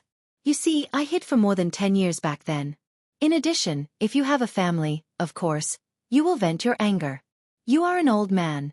Don't tell me you don't know these things? Chen He's face slowly contorted. He clenched his teeth and stared at Lu Chen with his eyes wide open. A thin trail of blood slowly flowed from the corner of his mouth, as if he had bitten through his lips. Old Ma frowned at the side. He seemed to be a little uncomfortable with Lu Chen's tone of voice. However, Lu Chen did not seem to have any intention of letting Chen He off. As if he was talking about something that could not be more normal, he said, "If I remember correctly, in the devil cult, when dealing with the family members of traitors, the higher the position, the more ruthless they are. Even the elderly and children are not spared. Exterminating the whole family is also common. If there are some lunatics among those who go, then those family members will suffer even more, especially some women and children." He gently exhaled, looked at Chen He and said, "You know, I am not threatening you, I am speaking the truth." Chen He was silent, the muscles on his face contorted. After a while he suddenly said in a hoarse voice, "Your actions, what's the difference between you and the evil people of the devil cult? No, you're even more vicious than us." Lu Chen raised his head, his expression a little strange. But after a while he was heard saying, "I'm different from you." But what exactly was different, he did not say. "Rely on me," Lu Chen said to Chen He. "You are now at the end of the road, there's no way out. Even if you'd rather die than submit, after you die, you won't get the reputation you want. Instead, you'll harm your friends and family. Why bother? Look at me, I have the most powerful Xianxian Meng in the world, the most powerful demigod, and I'm his only disciple. If you rely on me, you'll be able to walk under the sun, all kinds of benefits, reputation, resources, you'll have it all. Everything that the devil cult can't give you, I'll give it to you easily. Not to mention, you can also save your friends and family from disaster." Lu Chen's tone from the beginning to the end was gentle and calm, his words patient and pleasant to listen to. It looked like he always convinced people with reason. But for some reason the other two people in the room, when they looked at Lu Chen, felt a faint chill in their hearts. It gave people the feeling that they were looking at a gentle but terrifying devil, slowly dragging people into hell with a smile. "How is it?" Lu Chen said to Chen He, "I've placed all the results of this matter in front of you. If you still don't wake up, then you can go to hell." Chen He's expression changed, he gritted his teeth, and after a while he shouted hoarsely, "Why should I believe you?" Old Ma, who was standing at the side, sighed in his heart and looked away. He knew that this tough man, who had once withstood torture, could not hold on at this moment. Lu Chen smiled, then reached out to untie the rope on Chen He's body, at the same time said gently, "It's okay, you can discuss these things with me, just tell me what I need to do to make you believe me." When Lu Chen and Old Ma came out of the room and walked to the door of the Kunlun Hall, they found that it was almost dark. They had actually stayed there for a whole day. Looking at the beautiful sunset in the distance, Lu Chen was in a daze, while Old Ma sighed and said, "Congratulations." Lu Chen said lightly, "What's there to congratulate? It's just a rope in a person who has no way to go." Old Ma smiled, thinking that if this matter was really so simple, there were not many people in the world who could do it. "Old Ma," Lu Chen suddenly called him. "What's wrong?" Old Ma said. Lu Chen said, "After a long time, I sometimes feel a little scared. Some people and things in the past I thought I could remember them forever, but now, in a flash of 10 years, I find that I seem to have begun to forget." Old Ma's heart moved, and he said, "What have you forgotten? Who and what things?"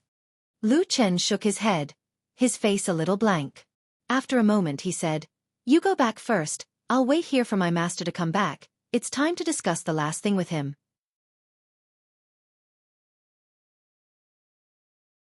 Chapter 497. In the dark and humid night, a cold wind blew past.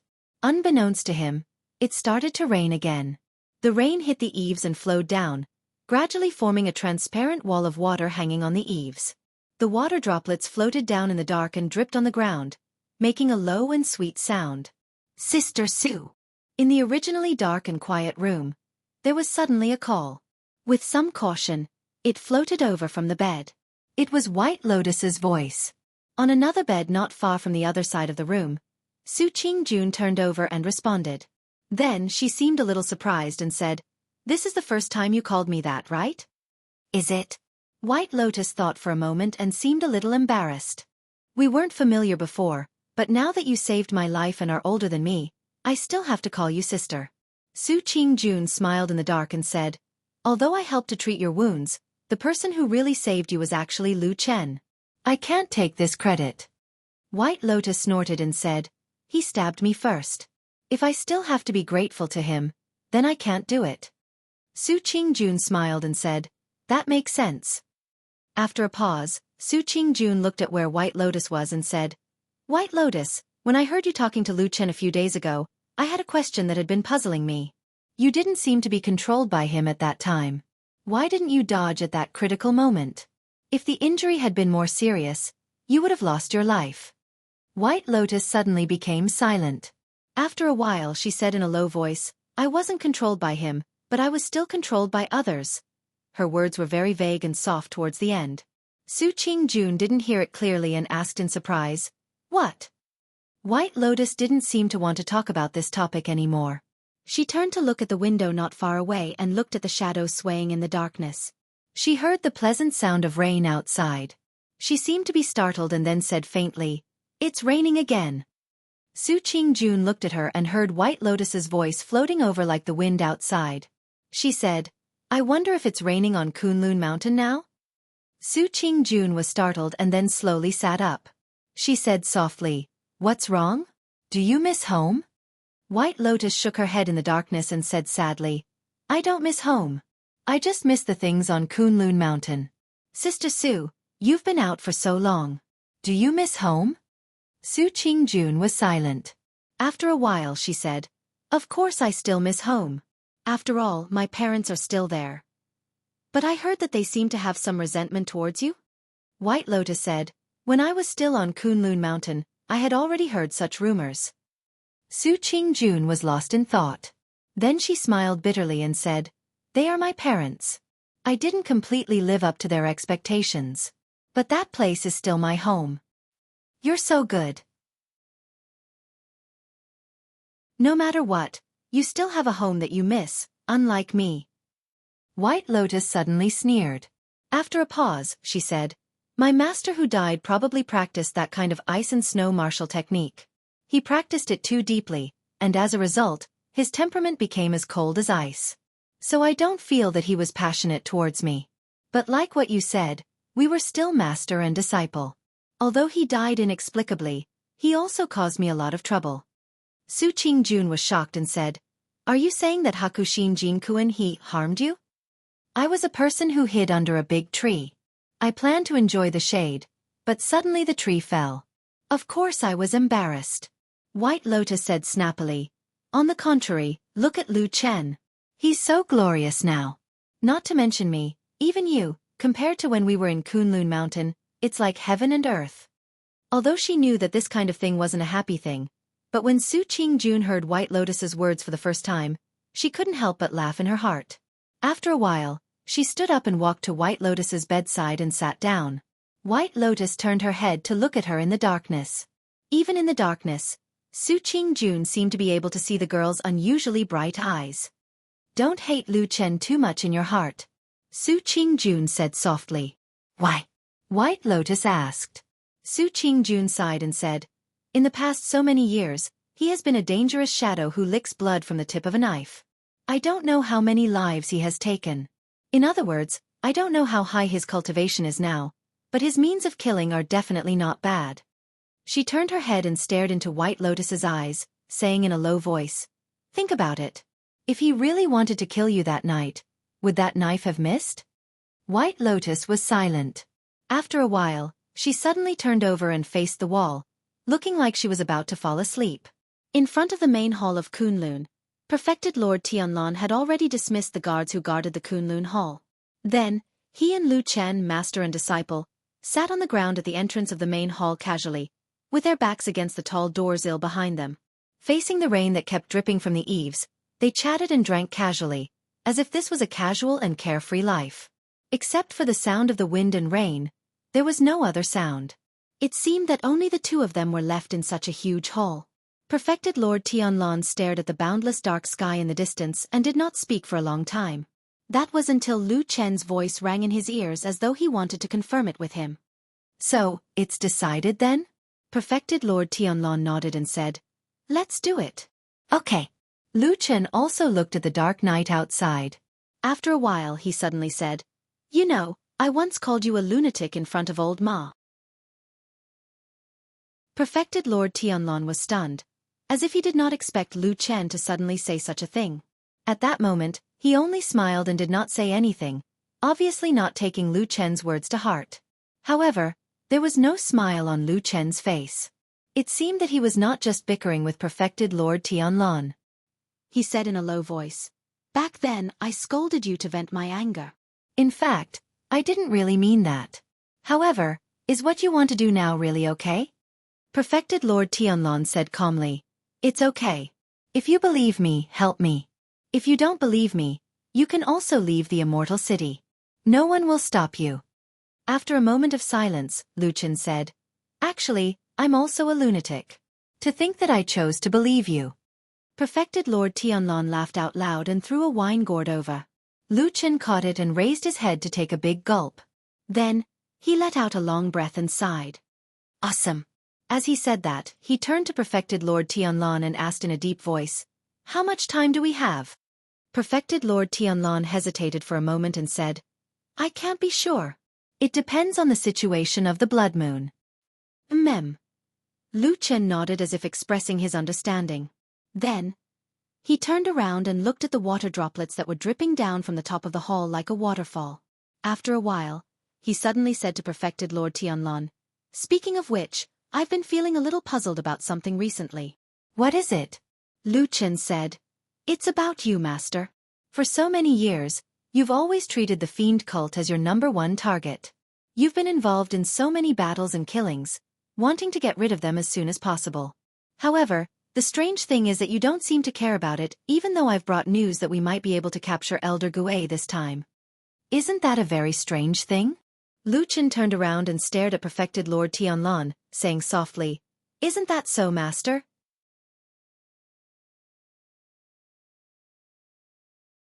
Chapter 498. There's nothing to be concerned about. He's just a stray dog who's old and feeble. Apart from barking a few times, he can't do much in the current situation. Perfected Lord Tianlan's expression did not change as he said indifferently, If we can catch him, we'll eliminate him. If we can't, he won't be able to do much anyway. Why should we care about him? Lu Chen did not say anything else. He just turned his head silently and looked at the boundless night outside. Then he raised his head and drank. Although Perfected Lord Tianlan's words to Lu Chen were very calm and relaxed, he was the boss. He could say whatever he wanted. If his subordinates also had the same attitude, then there must be something wrong with their brains. Of course, Lu Chen's brain was not damaged. Therefore, he very wisely pretended that he had not heard Perfected Lord Tianlan's words. He did not neglect any of the arrangements and preparations that should be made. He had been forced into a dead end. In the end, he still lowered his head in the face of reality. He was originally a person who was not even afraid of death. In the end, he found that he could not bear to die with a stain on his name. Not to mention that his family might even be tortured and killed by his fellows from the devil cult whom he had risked his life to protect. Since that was the case, what was the point of persevering and dying? Therefore it was better to change his way of living. At this point in life, there was no turning back. There was only one path in front of him. Just thinking about it made him feel a little sad. Since there was such a gap in his mind, the remaining desires quickly broke through all his defenses like floodwaters. His past perseverance seemed to be worthless at this moment. However, before he completely defected, he only had one last insistence and request for Lu Chen. He wanted to see his family. Lu Chen agreed. Of course, this matter could not be separated from the all-powerful Fuyunji. Lu Chen directly found Xue Ying. These two were now the most powerful nobles under Perfected Lord Tianlan. Regardless of whether their previous relationship was a little delicate, after Lu Chen explained the situation to her, Xue Ying immediately agreed and began to act without hesitation. He's family was not settled in the most flourishing immortal city in the world. Even though there were many people here and it was as vast as the ocean, the True Immortal Alliance and the Floating Clouds Agency, which had a deep foundation, might really be searching for a needle in a haystack in this huge city. Therefore, He's family was settled in a small city 300 miles north of the immortal city. When He made this request to Lu Chen, it was during the day.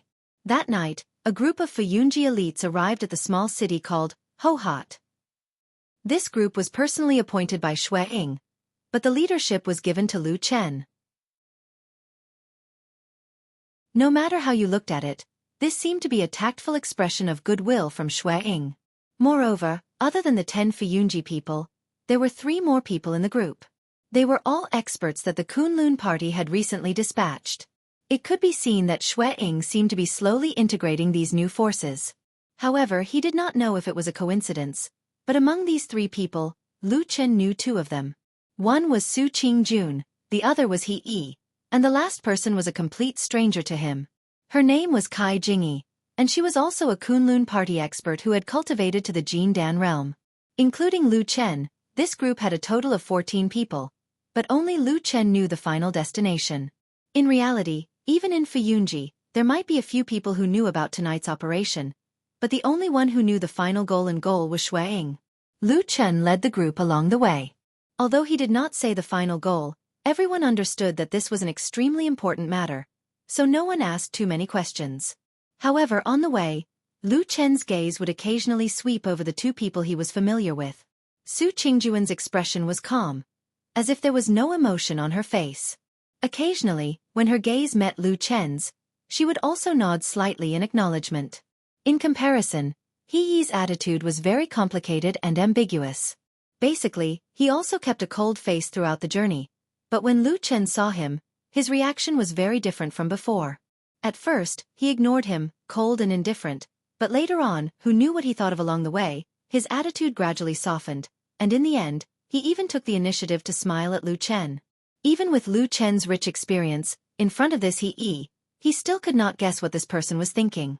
After rushing all the way, they finally reached the outskirts of Ho Hot City at night. Only then did the group know that this was the destination of their trip. For the first time, Lu Chen told everyone the goal of this trip, which was to find and rescue Chen He's family, and then return to the immortal city of Fuyunji. Recently, many people in Zhengxianmeng had heard about the legend of the stubborn Chen He. Although no one had really come out to confirm it, and it seemed to be an unfounded rumor, but today, after hearing this news, everyone knew that Chen He had actually been instigated by this new disciple of perfected Lord Tianlan. The attitudes of the 10 people in Fuyunji immediately changed. Although because of the subtle difference in their positions, everyone maintained a certain distance, but these people who were selected by Shui Ying were of course the elites of Fuyunji, and were also people who had fought against the devil cult for many years. Of course, they understood how important it was to be able to instigate such a high-level person to defect. Therefore, when everyone looked at Lu Chen again, there was a hint of admiration in their eyes. They no longer thought of Lu Chen as an insignificant person who relied on perfected Lord Tianlan to advance.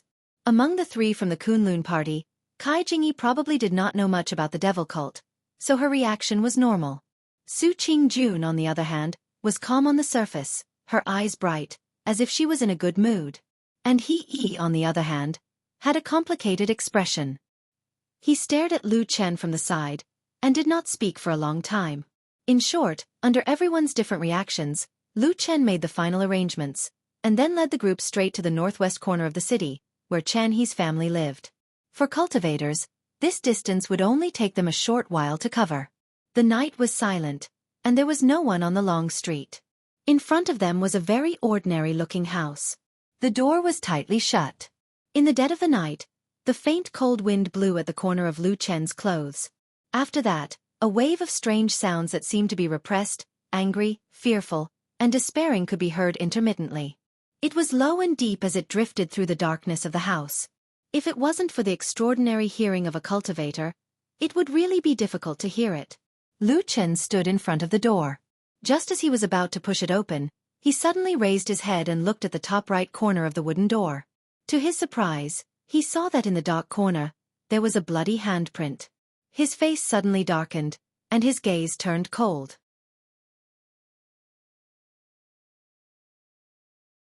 Chapter 499. Lu Chen silently pondered for a moment, retreated back from the door and then directly summoned the 10 Fuyunji men over, quietly instructed a few words, at the same time pointed to the bloody handprint on the main door. The members of the Floating Clouds division turned their heads to look. However, they did not reveal any surprised expressions. At most, a few of them frowned slightly before nodding their heads in agreement.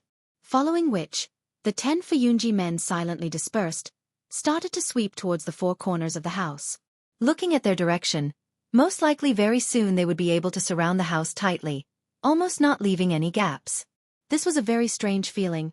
It looked like there were only 10 of them, but it felt like there were hundreds and thousands of them. Those who were not sent out by Lu Chen were the 3 Kunlun party men. Right now they were still standing behind Lu Chen. Towards Lu Chen's decision, the Fuyunji people did not express any objections. Among the 3 Kunlun people, Su Qingjun and He Yi did not speak. Instead that Kai Jingyi quietly spoke, indicating that he could also help. Lu Chen very simply replied to his question, indicated that this kind of encirclement and interception looked simple but was actually not easy. The Fuyunji people were all experienced. Tonight they would be the first to do it. As for the remaining 4 people including himself, of course they would not just stand there and watch, just based on their skills.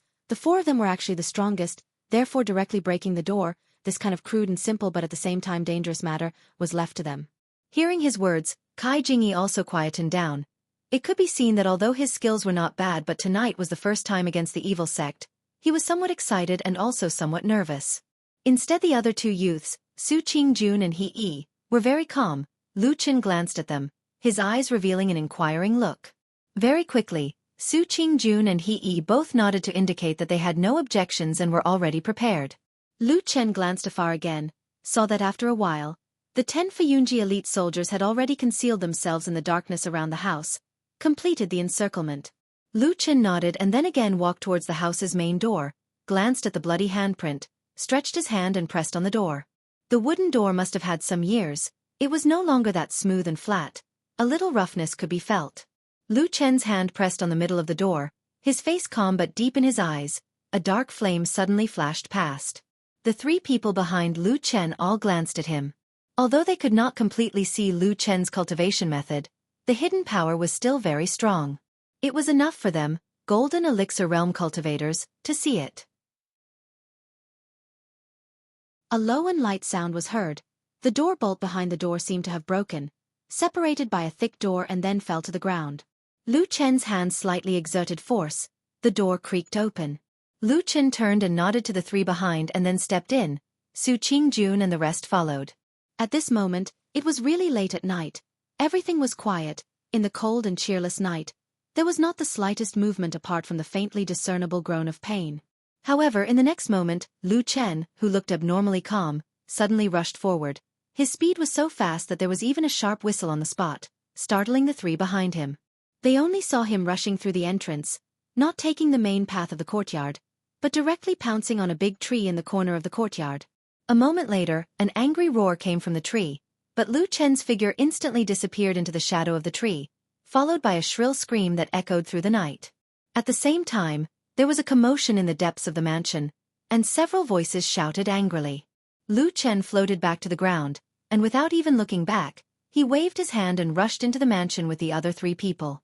The moment he waved his hand, one of his palms was already full of blood, and when he rushed forward, behind them, a person fell down from the big tree, heavily hit the ground. His body twisted and convulsed, blood flowed out from his body. It looked like he would not survive. Amidst the hubbub, Lu Chen and the rest rushed straight into the backyard and immediately smelled a strong stench of blood.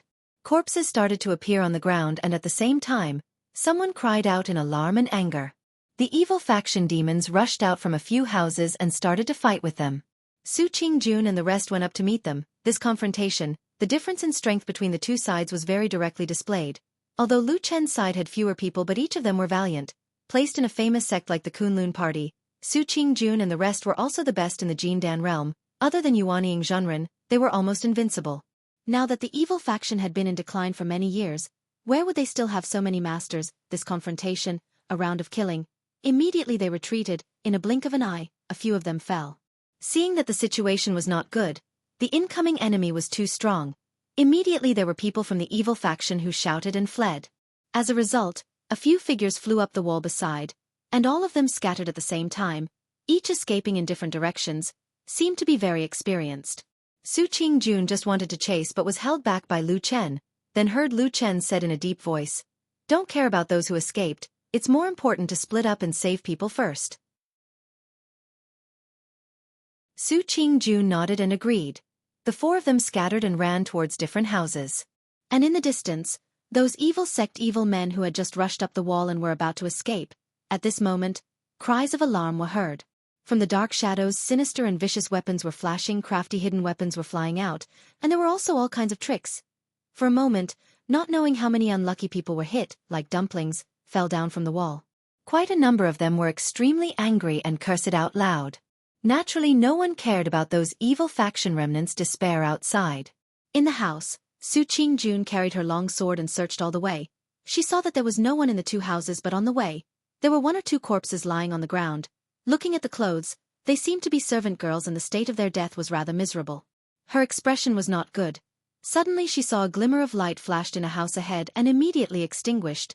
Something strange seemed to be happening. Her expression changed, quietly leaned over, quietly waited at the door for a moment.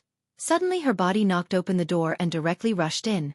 Immediately, a loud cry was heard from inside the house, mixed with a woman's cry of alarm. 2 black figures in the darkness pounced toward Su Qingjun. Su Qingjun turned, waved her long sword. A ray of moonlight suddenly lit up in the darkness, illuminating her cold, beautiful face. broke through the shadows and slashed down. The sound of the wind stopped. Everything seemed to stop at that moment. Moonlight slash. This was the Kunlun party's famous unique skill. Naturally, its power was extremely great. In a single exchange, a miserable cry was heard.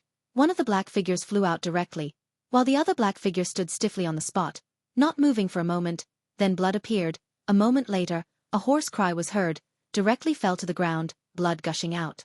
Only Su Qingjuan's face did not show any joy, but suddenly a trace of anger flashed past. Right now, with that flash of light, she could see the situation in the house clearly.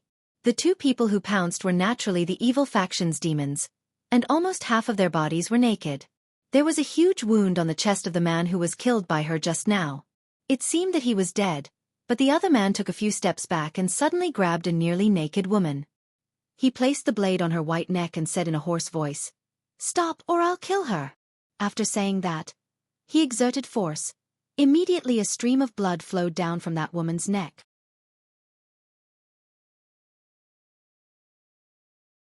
Chapter 500. There was only a glimmer of light in the dimly lit room, but one could vaguely see that the woman's appearance was rather beautiful. Probably because of this, she was humiliated, but at the moment she was struggling at death's door. It seemed that she was still not out of danger and could die at any time in the hands of this exasperated and desperate evil cult heretic. Su Qingjun blocked the way out of the door but did not step forward. Facing this situation, she was somewhat at a loss. When the evil cult heretic saw that Su Qingjun had no intention of giving way, he became even more anxious and angry. He stretched out his hand and the knife made a cut on the woman's body. Immediately, a wound appeared on her smooth shoulder and blood gushed out. The woman immediately screamed. Following that, the evil cult heretic roared, "Get lost! This slut is Chen He's wife. If you don't move, just wait to collect her corpse." Chen He's wife? Su Qingjun was shocked and could not help but take another look at the woman. Her heart suddenly hesitated. This group of people had hurriedly marched from afar and rushed here overnight. Wasn't it to bring Chen He's family back? If there were any accidents and the people they brought back turned into corpses, then Lu Chen's plan would all be in vain. The long sword in Su Qingjuan's hand slowly drooped down. Although her face was filled with disgust, her body still subconsciously started to slowly retreat. The evil cult heretic saw this and was overjoyed. He laughed wildly and grabbed the woman and ran out. He did not care that the woman's clothes were tattered and she was in an extremely sorry state. However, when they were near the door, the woman suddenly cried and struggled, as if no matter what, she did not want to walk out of the room. The evil cult heretic was furious and waved his hand. "Papa!" 2 slaps, causing the woman to cry bitterly. Su Qingjun was so angry that her face turned white. She raised the long sword in her hand and was about to stab. However, at this moment, the evil cult heretic was extremely vigilant. He turned and grabbed the woman's throat, glaring at her and said, "If you want her to die, then come over." Su Qingjun could only forcefully stop her body. The anger and grievance in her heart almost overflowed. Her pair of bright eyes stared fixedly at the vicious thief. That devil cult sorcerer seemed to have noticed Su Qingjuan's current state of hesitation and became more and more savage. Facing Su Qingjuan's murderous gaze, not only was he not afraid, but he even looked at Su Qingjun with a lascivious gaze. Then he licked his lips and said, "Little girl, you're lucky today. I'll remember you." As he spoke, he let out a maniacal laugh. As for the unspoken meaning in his words, no one could think about it. Just that Su Qingjun was an intelligent girl. This time, her chest almost exploded with anger. At the same time, her cheeks were crimson red and her face was filled with murderous intent. She could not wait to immediately rush up and dismember this person's body, but in the end, she could only stand there powerlessly. That evil cult heretic sneered and dragged the woman out of the door. Just as he was about to escape, suddenly at this moment, in the darkness outside the door, in the corner beside the door, a black dagger that almost completely blended in with the surrounding darkness silently pierced out from the darkness. It went straight into the chest from the back, piercing through the heart. That evil cult heretic's body shook greatly. His entire body suddenly stiffened. A moment later, a shadow flashed out from the darkness. It was the expressionless Lu Chen. He stretched out his hand and pushed. Immediately, that evil cult heretic together with the woman fell back into that house. That woman screamed and rolled on the ground twice. Suddenly, she realized that she had left that scoundrel's control and immediately crawled forward with all her might. Su Qingjun, who was at the side, rushed up and first stood in between the woman and the evil cult heretic. Then she slashed her sword towards that person. The moonlight suddenly appeared, lighting up a cold halo. Following that, blood blossomed. That evil cult heretic's entire body was sent flying by this sword. In midair, one could see that his flesh and blood were already badly mutilated. It could be seen how powerful Su Qingjuan's sword was. With a bang sound, that mutilated body hit the wall at the side and then rolled down. At the same time, Lu Chen, who was at the door, had just walked in. Su Qingjun hatefully looked at that evil cult heretic who could not be more dead. Then, she heaved a sigh of relief and turned to look at Lu Chen. If it wasn't for Lu Chen's sudden appearance and ambush outside the door, she most likely would not have been able to do anything to this person. So, Su Qingjun revealed a rare smile. Just as she was about to speak, she suddenly saw that Lu Chen had just walked into the house and immediately turned his back. His first action was to directly close the door. The room suddenly became a few degrees darker. Su Qingjun was still in shock. Lu Chen instead maintained a posture of facing the door with his back facing them. He opened his mouth and said, "Lady, please wait." Su Qingjun was startled, and then she was horrified. She quickly turned around and saw that the woman was hiding beside the bed, holding a pair of scissors that she'd taken out of nowhere. The scissors were aimed at her throat, and it seemed as if she was about to stab it in. "Don't be like this," Su Qingjun cried out. That woman's face was filled with despair and pain. Tears flowed down her face and she said with a trembling voice, I don't want to live anymore. But there are still my 2 children in the cellar in the backyard. I beg you to save them. Send them to their father's side. Even if Lady Chen. Suddenly Lu Chen, who had been standing motionlessly by the door with his back facing them, suddenly opened his mouth and directly interrupted her mournful words. He said in a deep voice, "Please listen to me. I am Lu Chen.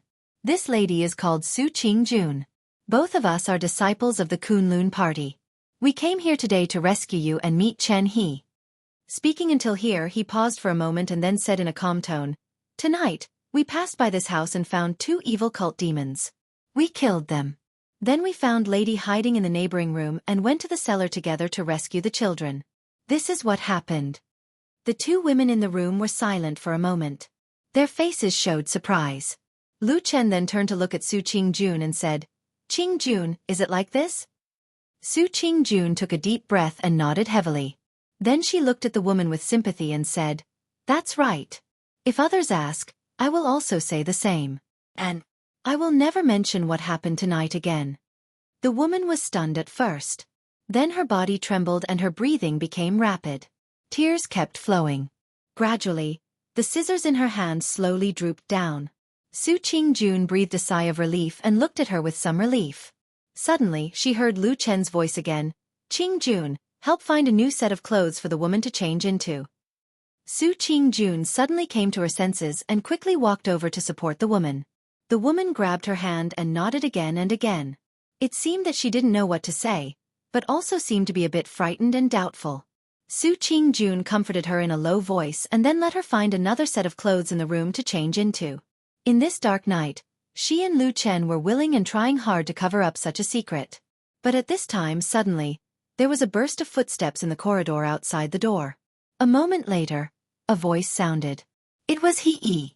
He stopped in front of the door and knocked on it, saying, "Lu Chen, junior sister Su, I think I heard some commotion over here. Did something happen?" The room was silent for a moment. The woman's face suddenly revealed a nervous and frightened expression. Su Qingjun looked back and found that Lu Chen's brows were wrinkled. His eyes were staring deeply, as if he wasn't looking at the wooden door, but the figure standing in the darkness outside the door.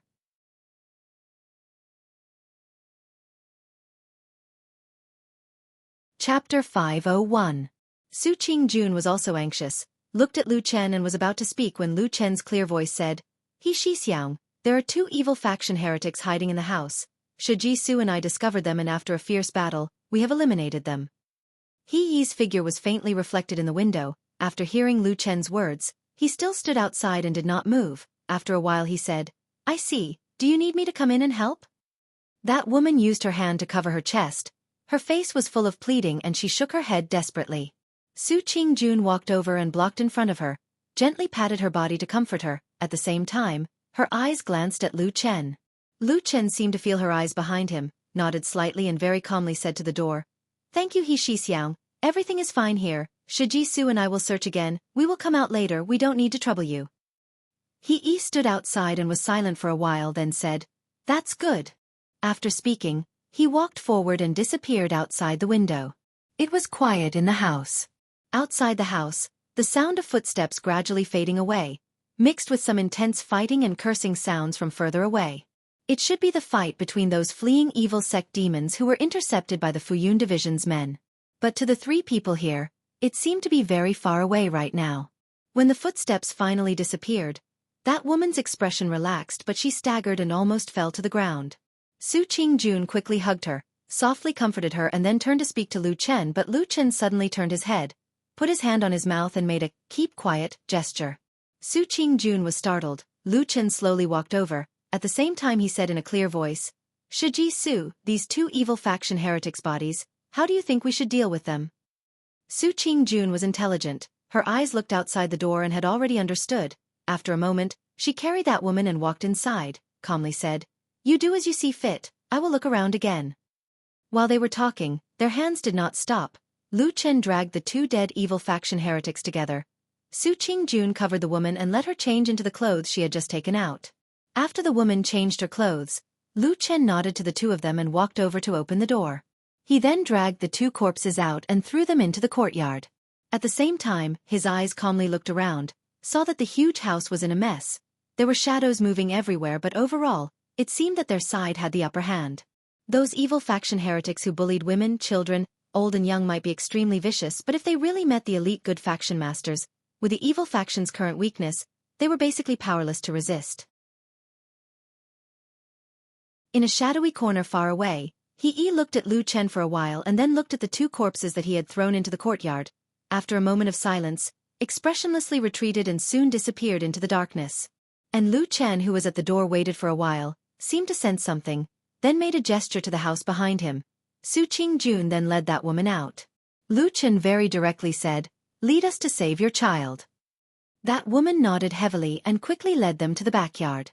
In the dark night, her clothes fluttered, plain and peaceful, covering her injuries and also covering the ugly truth not long ago. This night quickly quietened down. The night deepened and the chaos in the house also calmed down. This time the evil faction sent as many as 18 people. Obviously they had the intention of exterminating the entire family, not letting a single Chen family member escape. But in the end, 9 died and 9 were injured. It could be said that they were completely wiped out. The Chen family side also suffered a lot of casualties. The maids and servants died the most. 3 or 4 of their relatives and friends also died. But the most important thing was, Chan He's wife and 2 children were spared from the calamity. This was because when the calamity suddenly happened, after those evil faction evil people rushed in during the night, Chen Foran immediately hid the children in an extremely secluded cellar and instructed them not to make any noise or come out. The cellar had been built long ago. It was exceptionally secluded. Even a cultivator would find it hard to discover. But because of this, the underground space was very narrow, only enough to accommodate 1 person, barely able to fit 2 children. Lady Chen herself could not go any further. This kind of secluded and narrow cellar was almost useless on normal days. But Chen He secretly built such a place in his own house, probably to guard against something. Lady Chen was humiliated but managed to escape with her life in the end. Her luck was naturally good. But it was also because those 2 evil faction sorcerers forced her to reveal the whereabouts of the Chen family's 2 children while they were being tortured. Naturally, Lady Chen would rather die than reveal the truth and persevered until Lu Chen and the rest arrived. After that, there was no need to stay in this small city for long. Everything could not be compared to the immortal city where Xianxianmeng's main hall was located. So after a few leaders discussed, Lu Chen very quickly made a decision. Everyone rushed back to the immortal city overnight. The journey was long, and many of the Chen clan members were mortals without any cultivation. Fortunately, the people of the Fuyun agency were very resourceful, and they actually managed to get a few carriages to send them on. Then, everyone left the small city together. In the middle of the night, where did they get these horse carriages and horses? Because of these horse carriages, the speed of returning was much slower than when they came. But no matter what, this time at least they had more or less completed their mission, so everyone was still relatively relaxed and happy.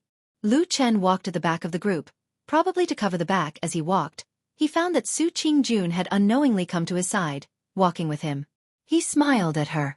She was silent, as if she did not want to smile, but in the end she still slightly pursed her lips, then softly said, "These evil faction villains really do all kinds of evil, they deserve to die." Lu Chen nodded, said, "So if you meet them in the future, don't be lenient." Su Qingjun made a sound after a moment of silence, said, "That? Lady Chen's matter. You handled it very well." After a pause she said, "Much better than what I wanted to do at that time. This is indeed the best. Just that I don't understand, why did you think of doing this at that time?" Lu Chen was silent for a while, said, "I have seen women who had this kind of experience. Once the news of their humiliation spread, very few of them could survive." After a moment, he added, "Most of them died by suicide.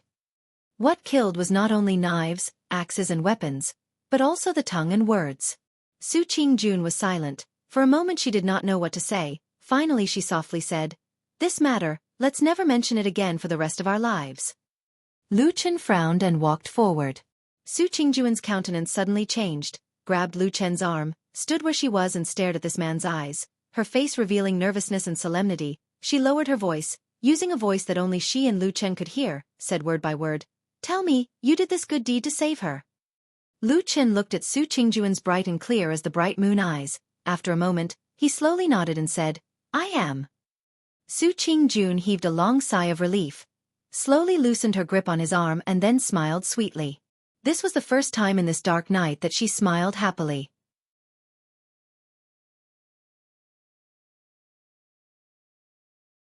Chapter 502.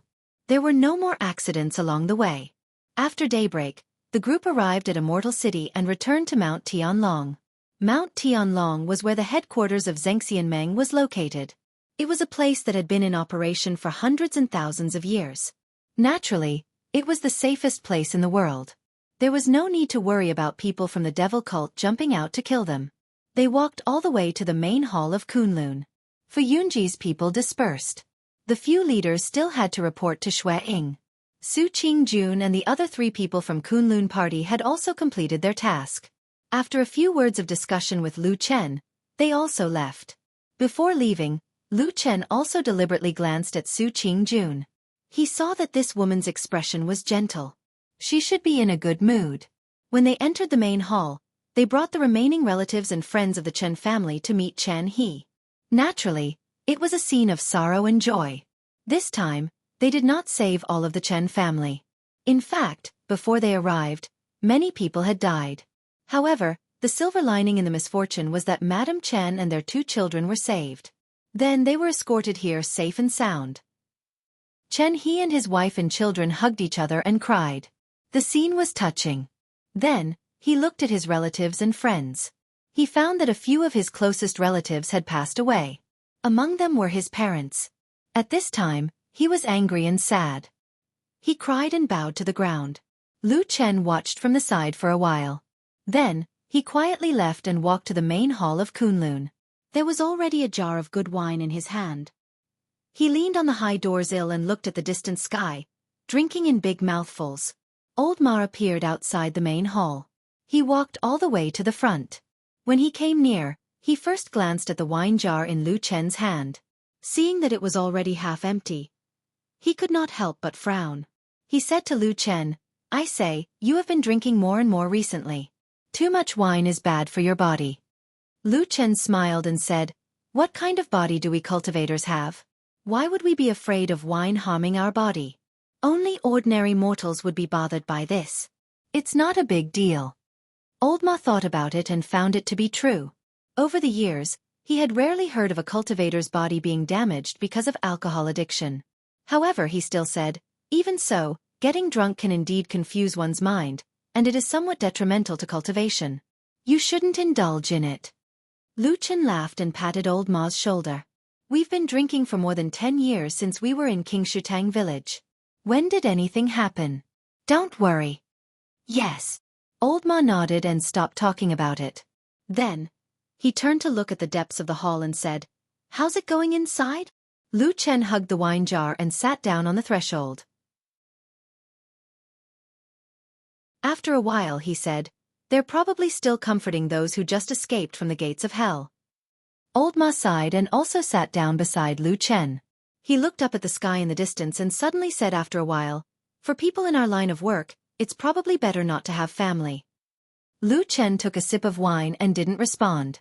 Old Ma didn't care and just said lightly, "Without family and friends, there's nothing to worry about. They won't give others a handle on them, and they won't be overcautious when doing things. Otherwise, even the toughest man will be played by others." Lu Chen smiled and said, "You're right.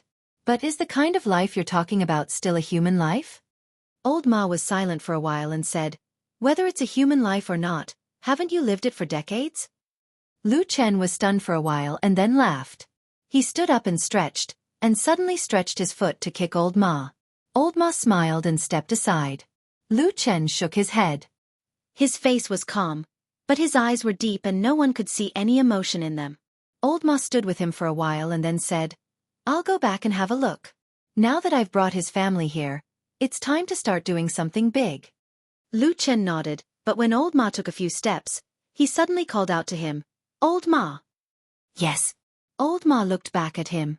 Lu Chen looked at him and said in a very calm tone, "When you were talking about living alone, you only said you to me, and not we as you often said when you were suffering in the village a few years ago."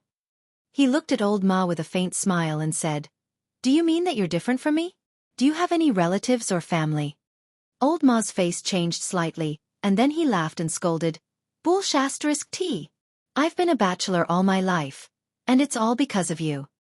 After saying that, he even spat and then walked away. Lu Chen smiled as he watched Old Ma's receding figure. After Old Ma's figure gradually disappeared, the smile on Lu Chen's face slowly disappeared. It became a little cold, with a hint of bitterness. He turned around and looked at the sky outside the main hall. The bright sky sprinkled on his body, and it seemed to make Lu Chen feel a little uncomfortable, and he slightly narrowed his eyes. He took a step back and stood behind the thick door of the main hall. There was a shadow on the other side, blocking the light, and his expression seemed to be a little relaxed. Then he thought for a while, picked up the wine jar, and took a big gulp of wine. Then he muttered to himself, "The person who is hated by gods and devils, I'm talking about you.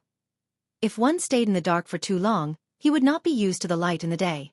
Or perhaps, he had long been used to the loneliness in the shadow, if he had never seen the warmth in the light. Like a lonely child who craved that warmth too much, he would subconsciously ask for it, to pursue it, and then forget the shadow behind him. He would unknowingly devour others. When dusk fell again, Qianhe, who looked a little tired, followed Old Ma out. They walked all the way to the front of the Kunlun main hall, and found that Lu Chen did not seem to have the elegance of a perfected lord's successor at the moment. Instead, he sat directly on the ground behind the door, in the somewhat dim shadow, quietly sitting. Beside him, there were 2 empty wine jars. Qianhe was stunned for a moment, and Old Ma frowned, a little worried. However, the next moment, when Lu Chen looked up at them, his unusually bright and sharp eyes still made their hearts tremble. After a moment, Qianhe was the first to react. He took a step forward, bowed to Lu Chen, and said solemnly, "Thank you, young Master Lu, for saving my family, allowing them to escape from disaster. I dare not express my gratitude, but if there is any need in the future, I, Qianhe, will definitely serve you with my life." Lu Chen stood up, held him up, patted him on the shoulder, and sighed again. "Speaking of which, I also feel a little guilty. There are still a few relatives and friends in your residence that I did not manage to save. I am sorry." Qianhe's eyes were slightly red, and he shook his head. "Young master, don't worry. This is God's will. I am already satisfied to be able to save my wife and my 2 children. As for the rest," he gritted his teeth and said hatefully, "I will repay you in the future." Life was like turning the pages of a book, and the changes were too fast. Lu Chen lightly muttered in his heart, then asked, "How are your wife and the 2 young masters now?" Qianhe said, "They have been on the road for a whole night, and they are too frightened, so they are now asleep. However, my wife has mentioned young master to me several times before, only praising young master's righteousness. You saved my family from a life and death crisis, and you are the Chen family's great benefactor. She also urged me to serve young master and avenge my family. Lu Chen was silent for a moment, then nodded and said, "Your wife is really a reasonable person."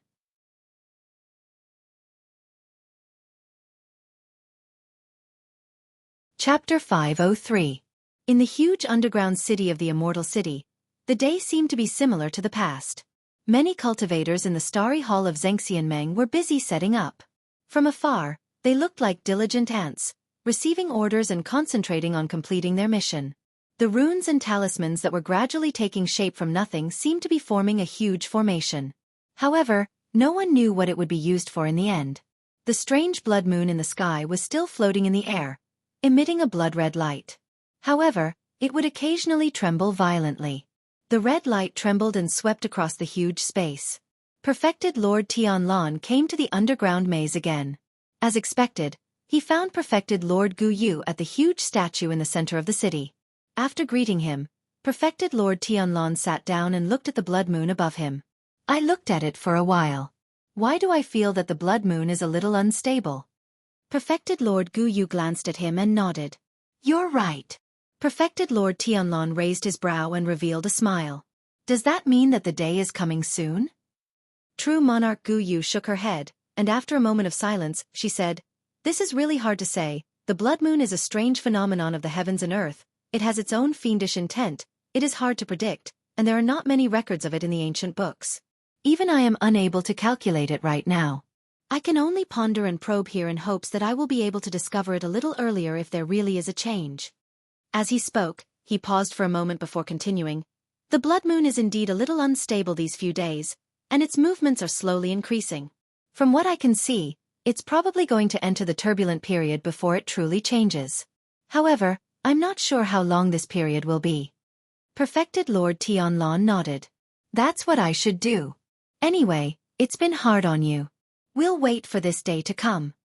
Gu Yu True Monarch suddenly laughed and said, From your tone, it seems like victory is already in your grasp. Although your cultivation is high and you're the strongest in the Immortal Alliance, you can't underestimate your enemy. Perfected Lord Tianlan chuckled. He didn't have any intention of being humble.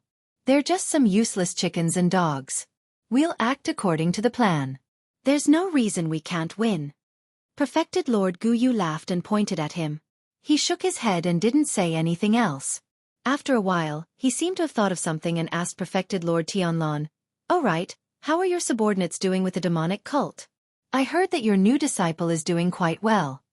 Perfected Lord Tianlan said indifferently, "What do you mean by doing well? It's just young people messing around." Perfected Lord Tianlan said indifferently, "What? It's just the young people messing around."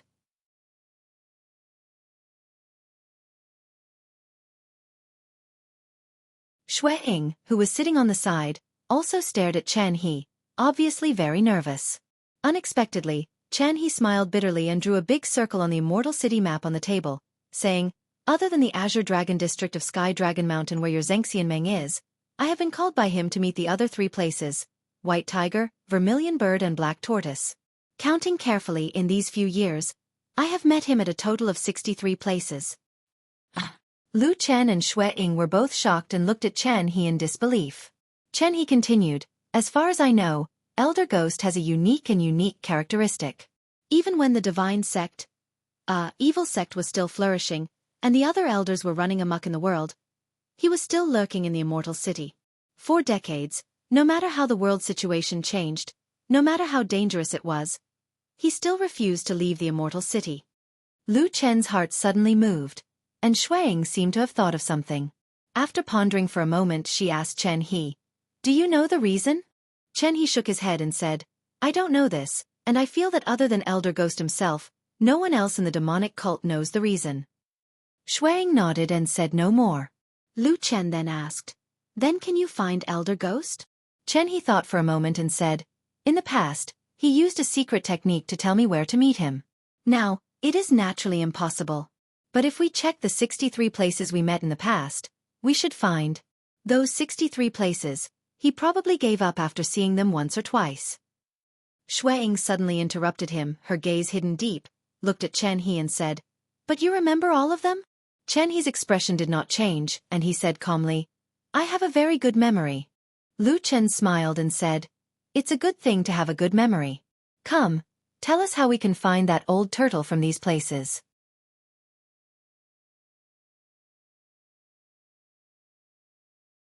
Chapter 504. In this world, the human heart was the most unpredictable thing. Most of the time, you would think that you already knew a person's character and behavior very well, but on a certain day, or when something unexpected happened, you would often see some other deeply hidden things that would shock you and make you feel incredulous. Or perhaps, there would be a feeling that the past did not seem real. This kind of thing happened to many people. Some people revealed it, and some people might not have the opportunity to do so in their entire lives. As for whether it was right or wrong, good or bad, it was up to each person to have their own opinions. However, there was a kind of person who was particularly eye-catching when it came to this kind of thing, because this kind of huge change was bound to happen to them. They were patient, tenacious, lurking, and even wearing masks, living a familiar life. But one day, they suddenly threw away their masks, tore off their disguise, and revealed their true colors. Then, they caused pain and shock to everyone around them. This kind of person had a dark and mysterious codename in Xianxia and Fuyunji, called the Shadow. And in the secular world, there was a more common and vulgar and contemptuous name, called the Traitor. Until now, Lu Chen and the others had already discovered that he was a very complicated person. He could be loyal to the so-called God sect and would rather die than submit, but he could also turn hostile and ruthless in the blink of an eye. Moreover, he did not think that he was a traitor. He had his own opinion on this kind of thing. He felt that what Lu Chen had done in the past was a traitor, and he himself had been forced to make this choice when he was at the end of his rope. He felt that he did not disappoint the world or the earth. After all, he had suffered so much for the God sect, but he was still loyal and unyielding. However, those who he had repaid with his life had repaid him by harming his family. This was intolerable. He had no choice but to rely on Xianxia and Fuyunji. It was all those bastards' fault. Of course, the man named Lu Chen had done a lot of things during this period, and his methods were not honorable. However, he was very smart and did not hold a grudge against him. He was the only descendant of the famous Lord Tianlan, and also a new noble in Xianxia. He was an important person who held great power, including the life and death of his whole family. For such a person, he only needed to serve him loyally. It was useless to think about dissatisfaction and resentment. Moreover, his wife had said many good things about Lu Chen. In short, after he put down the knot in his heart and relied on Xianxia, he immediately became a person who could adapt to circumstances. Since he had already decided to rely on Lu Chen, he quickly began to show his ability in front of Lu Chen. He began to lead Lu Chen, Shui-ing and Fuyunji's men to hunt down the remaining evil sect members and the remaining well-hidden spies in the huge immortal city. Yes, even after experiencing so many storms, there were still remnants of the devil sect in the immortal city. This sect that had been passed down for thousands of years still had a deep foundation, and there were still people secretly lurking in the shadows that no one knew about. However, he was not an ordinary follower of the evil sect. His identity was extremely special. He was a messenger that was recently groomed by Elder Ghost. In the immortal city, he had a status that was second only to one and above tens of thousands. In other words, he knew far more secrets about the evil sect than most people. And this time, he seemed to have gone all out. Once he turned hostile, he was even more ruthless than the people of Fuyunji. He mercilessly killed his former comrades, with an attitude of not leaving a single blade of grass behind. Thus, in the immortal city, Fuyunji stirred up another reign of terror. That year, the number of people killed by Fuyunji in the immortal city was said to be unprecedented. Although it was not as exaggerated as a bloodbath, but many people in many places could smell the thick stench of blood. Then, in broad daylight, they saw some ordinary people being dragged out of their homes. Some were beaten up, some were killed on the streets. Then, to the onlookers who looked at each other in shock, they loudly announced that these were the remnants of the evil sect. To show his loyalty, he took the lead in front of Lu Chen and Shui-ing, and even personally killed 5 to 6 people. He was very heavy-handed and his methods were very fierce. He looked as if he was afraid that others would think that he did not hate the evil sect's sorcerers. Lu Chen and Old Ma had been doing these things for the past few days. They had seen all of He's methods. Most of the time, the two of them did not make a move. The ones charging in front were Chen He and the fierce elites of Fuyunji. They found a place to watch. Old Ma said to Lu Chen in a low voice, "Why do I feel that there is something wrong with this person's heart?" Lu Chen looked forward. His expression did not change. He also lowered his voice and said, "Don't talk nonsense. He is doing things for us." Old Ma sneered and shook his head. "I heard that he still thinks that he has a clear conscience?" Lu Chen glanced at him and frowned. "Come on, Chen He has only chosen his own path. Naturally, he has to walk on this path. What's so strange about that?" Old Ma snorted and did not say more about these things. He changed the topic and asked, "Isn't the most important thing now to catch that old tortoise? Why do we keep catching these small fries?" Lu Chen said, "First, these are not small fries. They have hidden themselves so deeply. If it wasn't for Chen He, it would be almost impossible for us to dig them out. And after these people are dug out, the situation that the evil sect has been operating in the Immortal City for many years will almost completely collapse. This is very important. Secondly, Elder Ghost is cunning and suspicious. But no matter how he hides his tracks, he is like a mouse. He will always have a territory network. We are cutting off the blocked passages one by one. As long as that old tortoise still insists on not leaving the Immortal City, if this goes on, there will soon be a day where he has nowhere to escape to." Old Ma nodded. He did not seem to have much of an objection to Lu Chen's deduction. But after a moment, he suddenly asked curiously, "Say, why do you think that old tortoise Elder Ghost has been refusing to leave the Immortal City for so many years?" Lu Chen's eyes flashed slightly and said, "There should be some secret in this big city that attracts him." The two of them looked at each other. After a moment, they suddenly looked down at their feet at the same time. The ground was thick and flat. It extended all the way into the distance. Screams sounded in front of them. Blood splattered everywhere. Fresh blood flowed out from the dead bodies, staining the ground red and seeping into the soil. In the depths of the underground labyrinth, the blood moon flickered a few times. It seemed to be a little unstable. But it soon calmed down again. It emitted a strange blood-red light, shining on the empty and strange city below. After staying here for a few days, Supreme Guyu left today. After all, in the light of the blood moon, it had a lot of bad effects on the cultivators. He needed to take a break for a while. He, a spirit-severing perfected lord, was already like this. The other cultivators of the Starry Hall were naturally affected even more. So after many days, there were much fewer people busy here. At a glance, in the city in the bloodlight, there were probably less than 20 Starry Hall cultivators working. Compared to this huge city, the number of people was really pitiful. It could be said that there were almost none.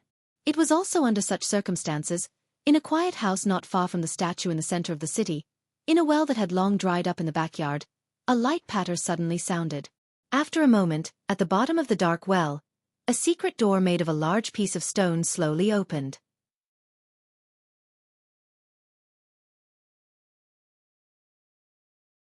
Chapter 505.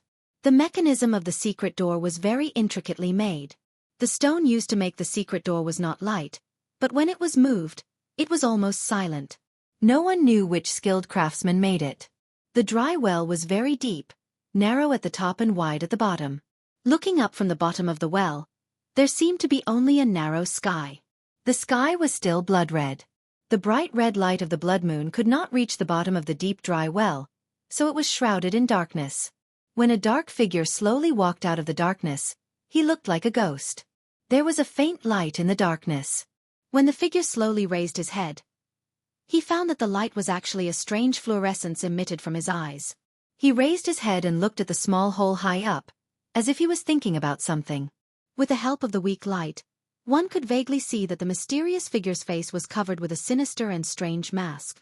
The next moment, the light suddenly disappeared. The figure stood in the darkness, motionless, like a piece of rotten wood that had been standing there for many years, lifeless. After a while, on the high ground, there was a sudden sound of light footsteps. Then, it seemed that there were two people talking and walking over from not far away. No one approached the lifeless, ordinary, dry well. They did not even take a second look at it. When the footsteps gradually disappeared, the mysterious masked man in the darkness slowly opened his eyes again. The strange fluorescence appeared in the darkness again. He looked coldly at the hole leading to the outside, as if he was deep in thought. How have you been doing recently? Supreme Tianlong looked at Lu Chen and asked. At this moment, in the quiet hall of Kunlun, Supreme Tianlong and Lu Chen sat opposite each other. There was no one else around, and both of them were very relaxed. Leaning against the originally solemn lotus throne, Lu Chen held a wine jar in his hand and drank from it from time to time. After hearing Tianlong's words, Lu Chen put down the wine jar in his hand and said, "It's not bad. After Chen he defected to us, he led us to dig out many spies of the evil cult. Except for Elder Ghost, we have basically wiped out the evil cult's forces in Immortal City." As he said that, he paused for a moment before continuing. Also, during this period of time, the cooperation with the Floating Clouds Company has been going well. However, it won't be that fast.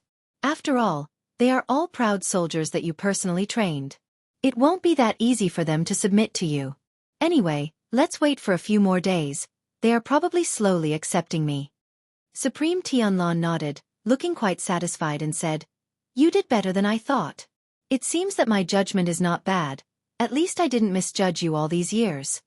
Lu Chen clicked his tongue twice, raised his head, and took a big gulp of wine.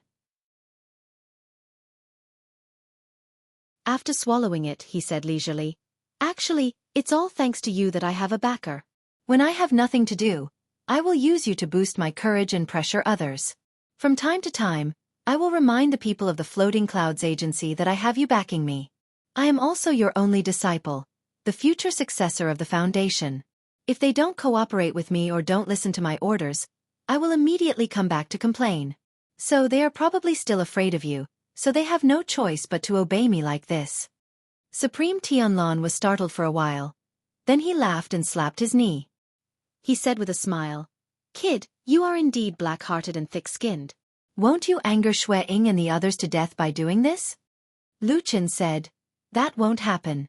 I have always respected Hall Master Xue Ying and rarely use my power to bully people. I always discuss things calmly. It's only because her subordinates are used to being arrogant that I use this method." Supreme Tianlong smiled and seemed to be in a good mood. He pointed at Lu Chen and said with a smile, "You are probably the only person in the world who dares to do this. How did those people react after you used your power to bully them?" Lu Chen thought for a while and couldn't help but laugh. He said, "Probably disgusted but have no choice but to give in. It's quite fun." As he said this, he looked at Supreme Tianlong and said, "What's wrong? Do you think there's a problem with this method? If you really think it's inappropriate, then I won't use it in the future." Supreme Tianlong rolled his eyes and said, "Use it, continue using it for me. As long as it's effective, use it."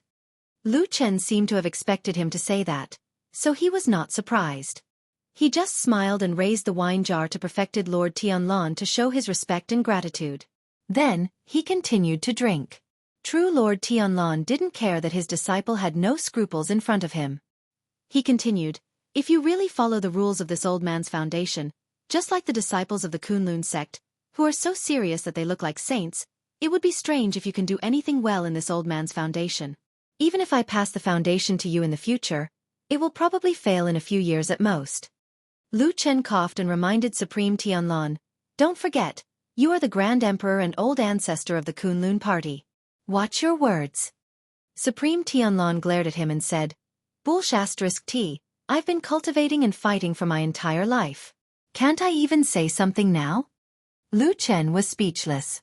After a while he waved his hand and said helplessly, All right. You're a soul formation perfected lord. You're amazing. You can indeed say whatever you want." Perfected Lord Tianlong chuckled. Of course, there was no real anger in his eyes when he looked at Lu Chen. Instead, there was a hint of admiration and gratification. "Kid, work hard. I have high hopes for you." Lu Chen rolled his eyes and couldn't help but shudder. "What do you mean by that? Do you feel like you've encountered something and you want to make arrangements for your funeral? That's scary." Perfected Lord Tianlong laughed out loud with an extremely carefree expression. He then said proudly, "Who in the world can go against me?" Lu Chen also laughed and looked at the damn baldy with a strange gaze. After a while he sighed and said, "I say, I've been drinking all day today. Why do I feel like you're a little drunk?" I'm happy that I have a great future ahead of me. Supreme Tianlong said, but now, it seems like you're the only one I can chat with in the world. It's the right decision to take you in as my disciple.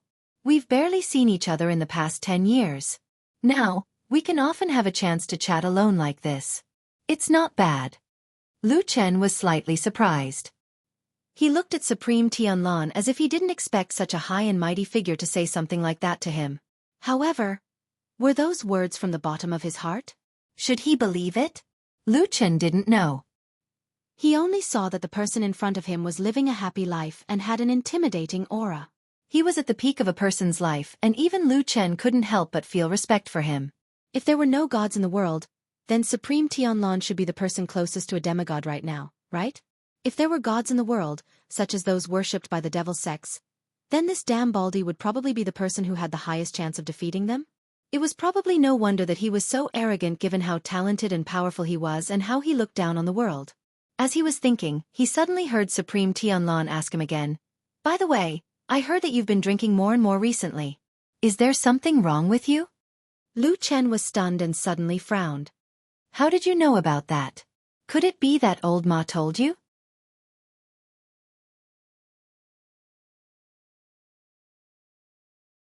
Chapter 506. Perfected Lord Tianlong shook his head and said, "You're just like a drunkard. Everyone can see how you're drinking when you're free. Why do you need him to tell me?" Lu Chen heaved a sigh of relief and said, "Don't worry, it's just that I've been fond of drinking recently. It won't cause any trouble, and it won't harm my body. Of course, I won't become addicted to alcohol. In all these years, there haven't been any cultivators who ruined their cultivation because of alcohol, right?" Perfected Lord Tianlong stared at him for a moment and said, "That's true. However, things like alcohol and women are ultimately not beneficial to cultivation. Excessive drinking is also harmful. Even if others see it and talk about it behind your back, it's not appropriate for you. You should drink less." Lu Chen snorted and said, "Just now, you were acting like you didn't care about anything in the world. Why is it that when it comes to me, you suddenly have to care about how other people look at you?"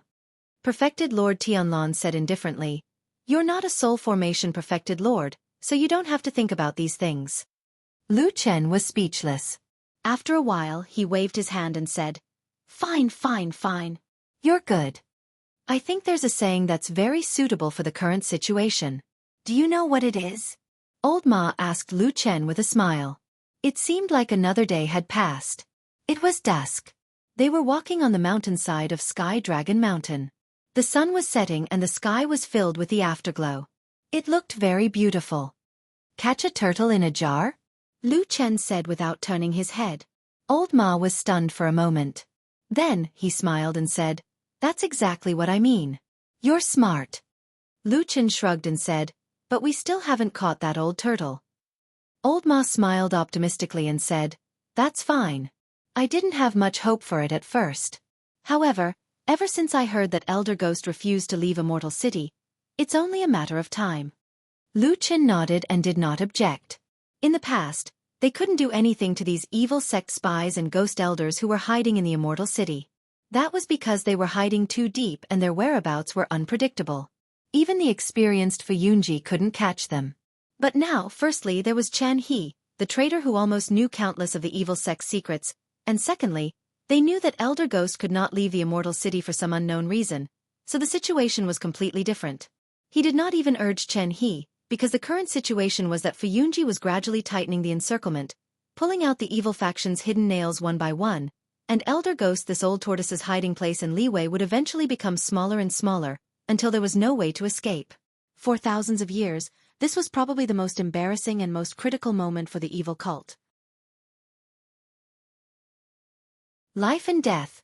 There was only a thin line. Old Ma glanced at Lu Chen from the side. He couldn't help but sigh in his heart. Not long ago, this man seemed to have secretly discussed with him whether to secretly leave this immortal city, and then wander the world to live a carefree life. Alright, that was a nice way to put it. It was more likely to be to drag out an ignoble existence. But now, the situation was completely different.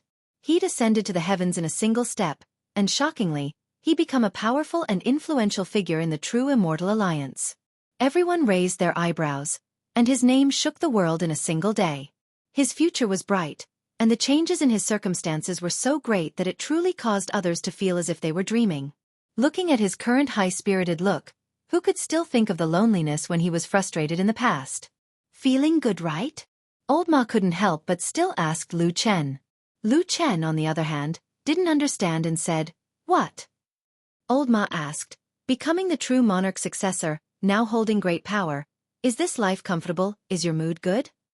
Lu Chen laughed and said, "It's okay, a little better than a few days ago." Nonsense. Old Ma scolded with a smile, but in his heart, he was also happy for him. It was just that in addition to the joy, there was also a faint sense of loss in the depths of his heart. For so many years, Lu Chen had practically always been together with him. They had gone through tough times, seen blades and swords, and walked through the gates of hell. But in the end, the fate of the two of them was as different as heaven and earth. Why was this? Were people always different from each other? But where was the source of this unfairness? He thought indifferently, then said goodbye to Lu Chen, turned around and left. Lu Chen's identity and status were now different from before, that incomparably noble Kunlun palace. Except for the supreme true monarch Tianlan, he now had the qualifications to live in that incomparably noble Kunlun palace. But old Ma didn't have that qualification. He was just a person who had lurked in the Jianghu for many years, accompanying by Lu Chen's side as a messenger. So in the end, he could only live outside. For so many years, if Lu Chen was the shadow, then what was old Ma? Old Ma thought, "I'm probably the shadow of the shadow?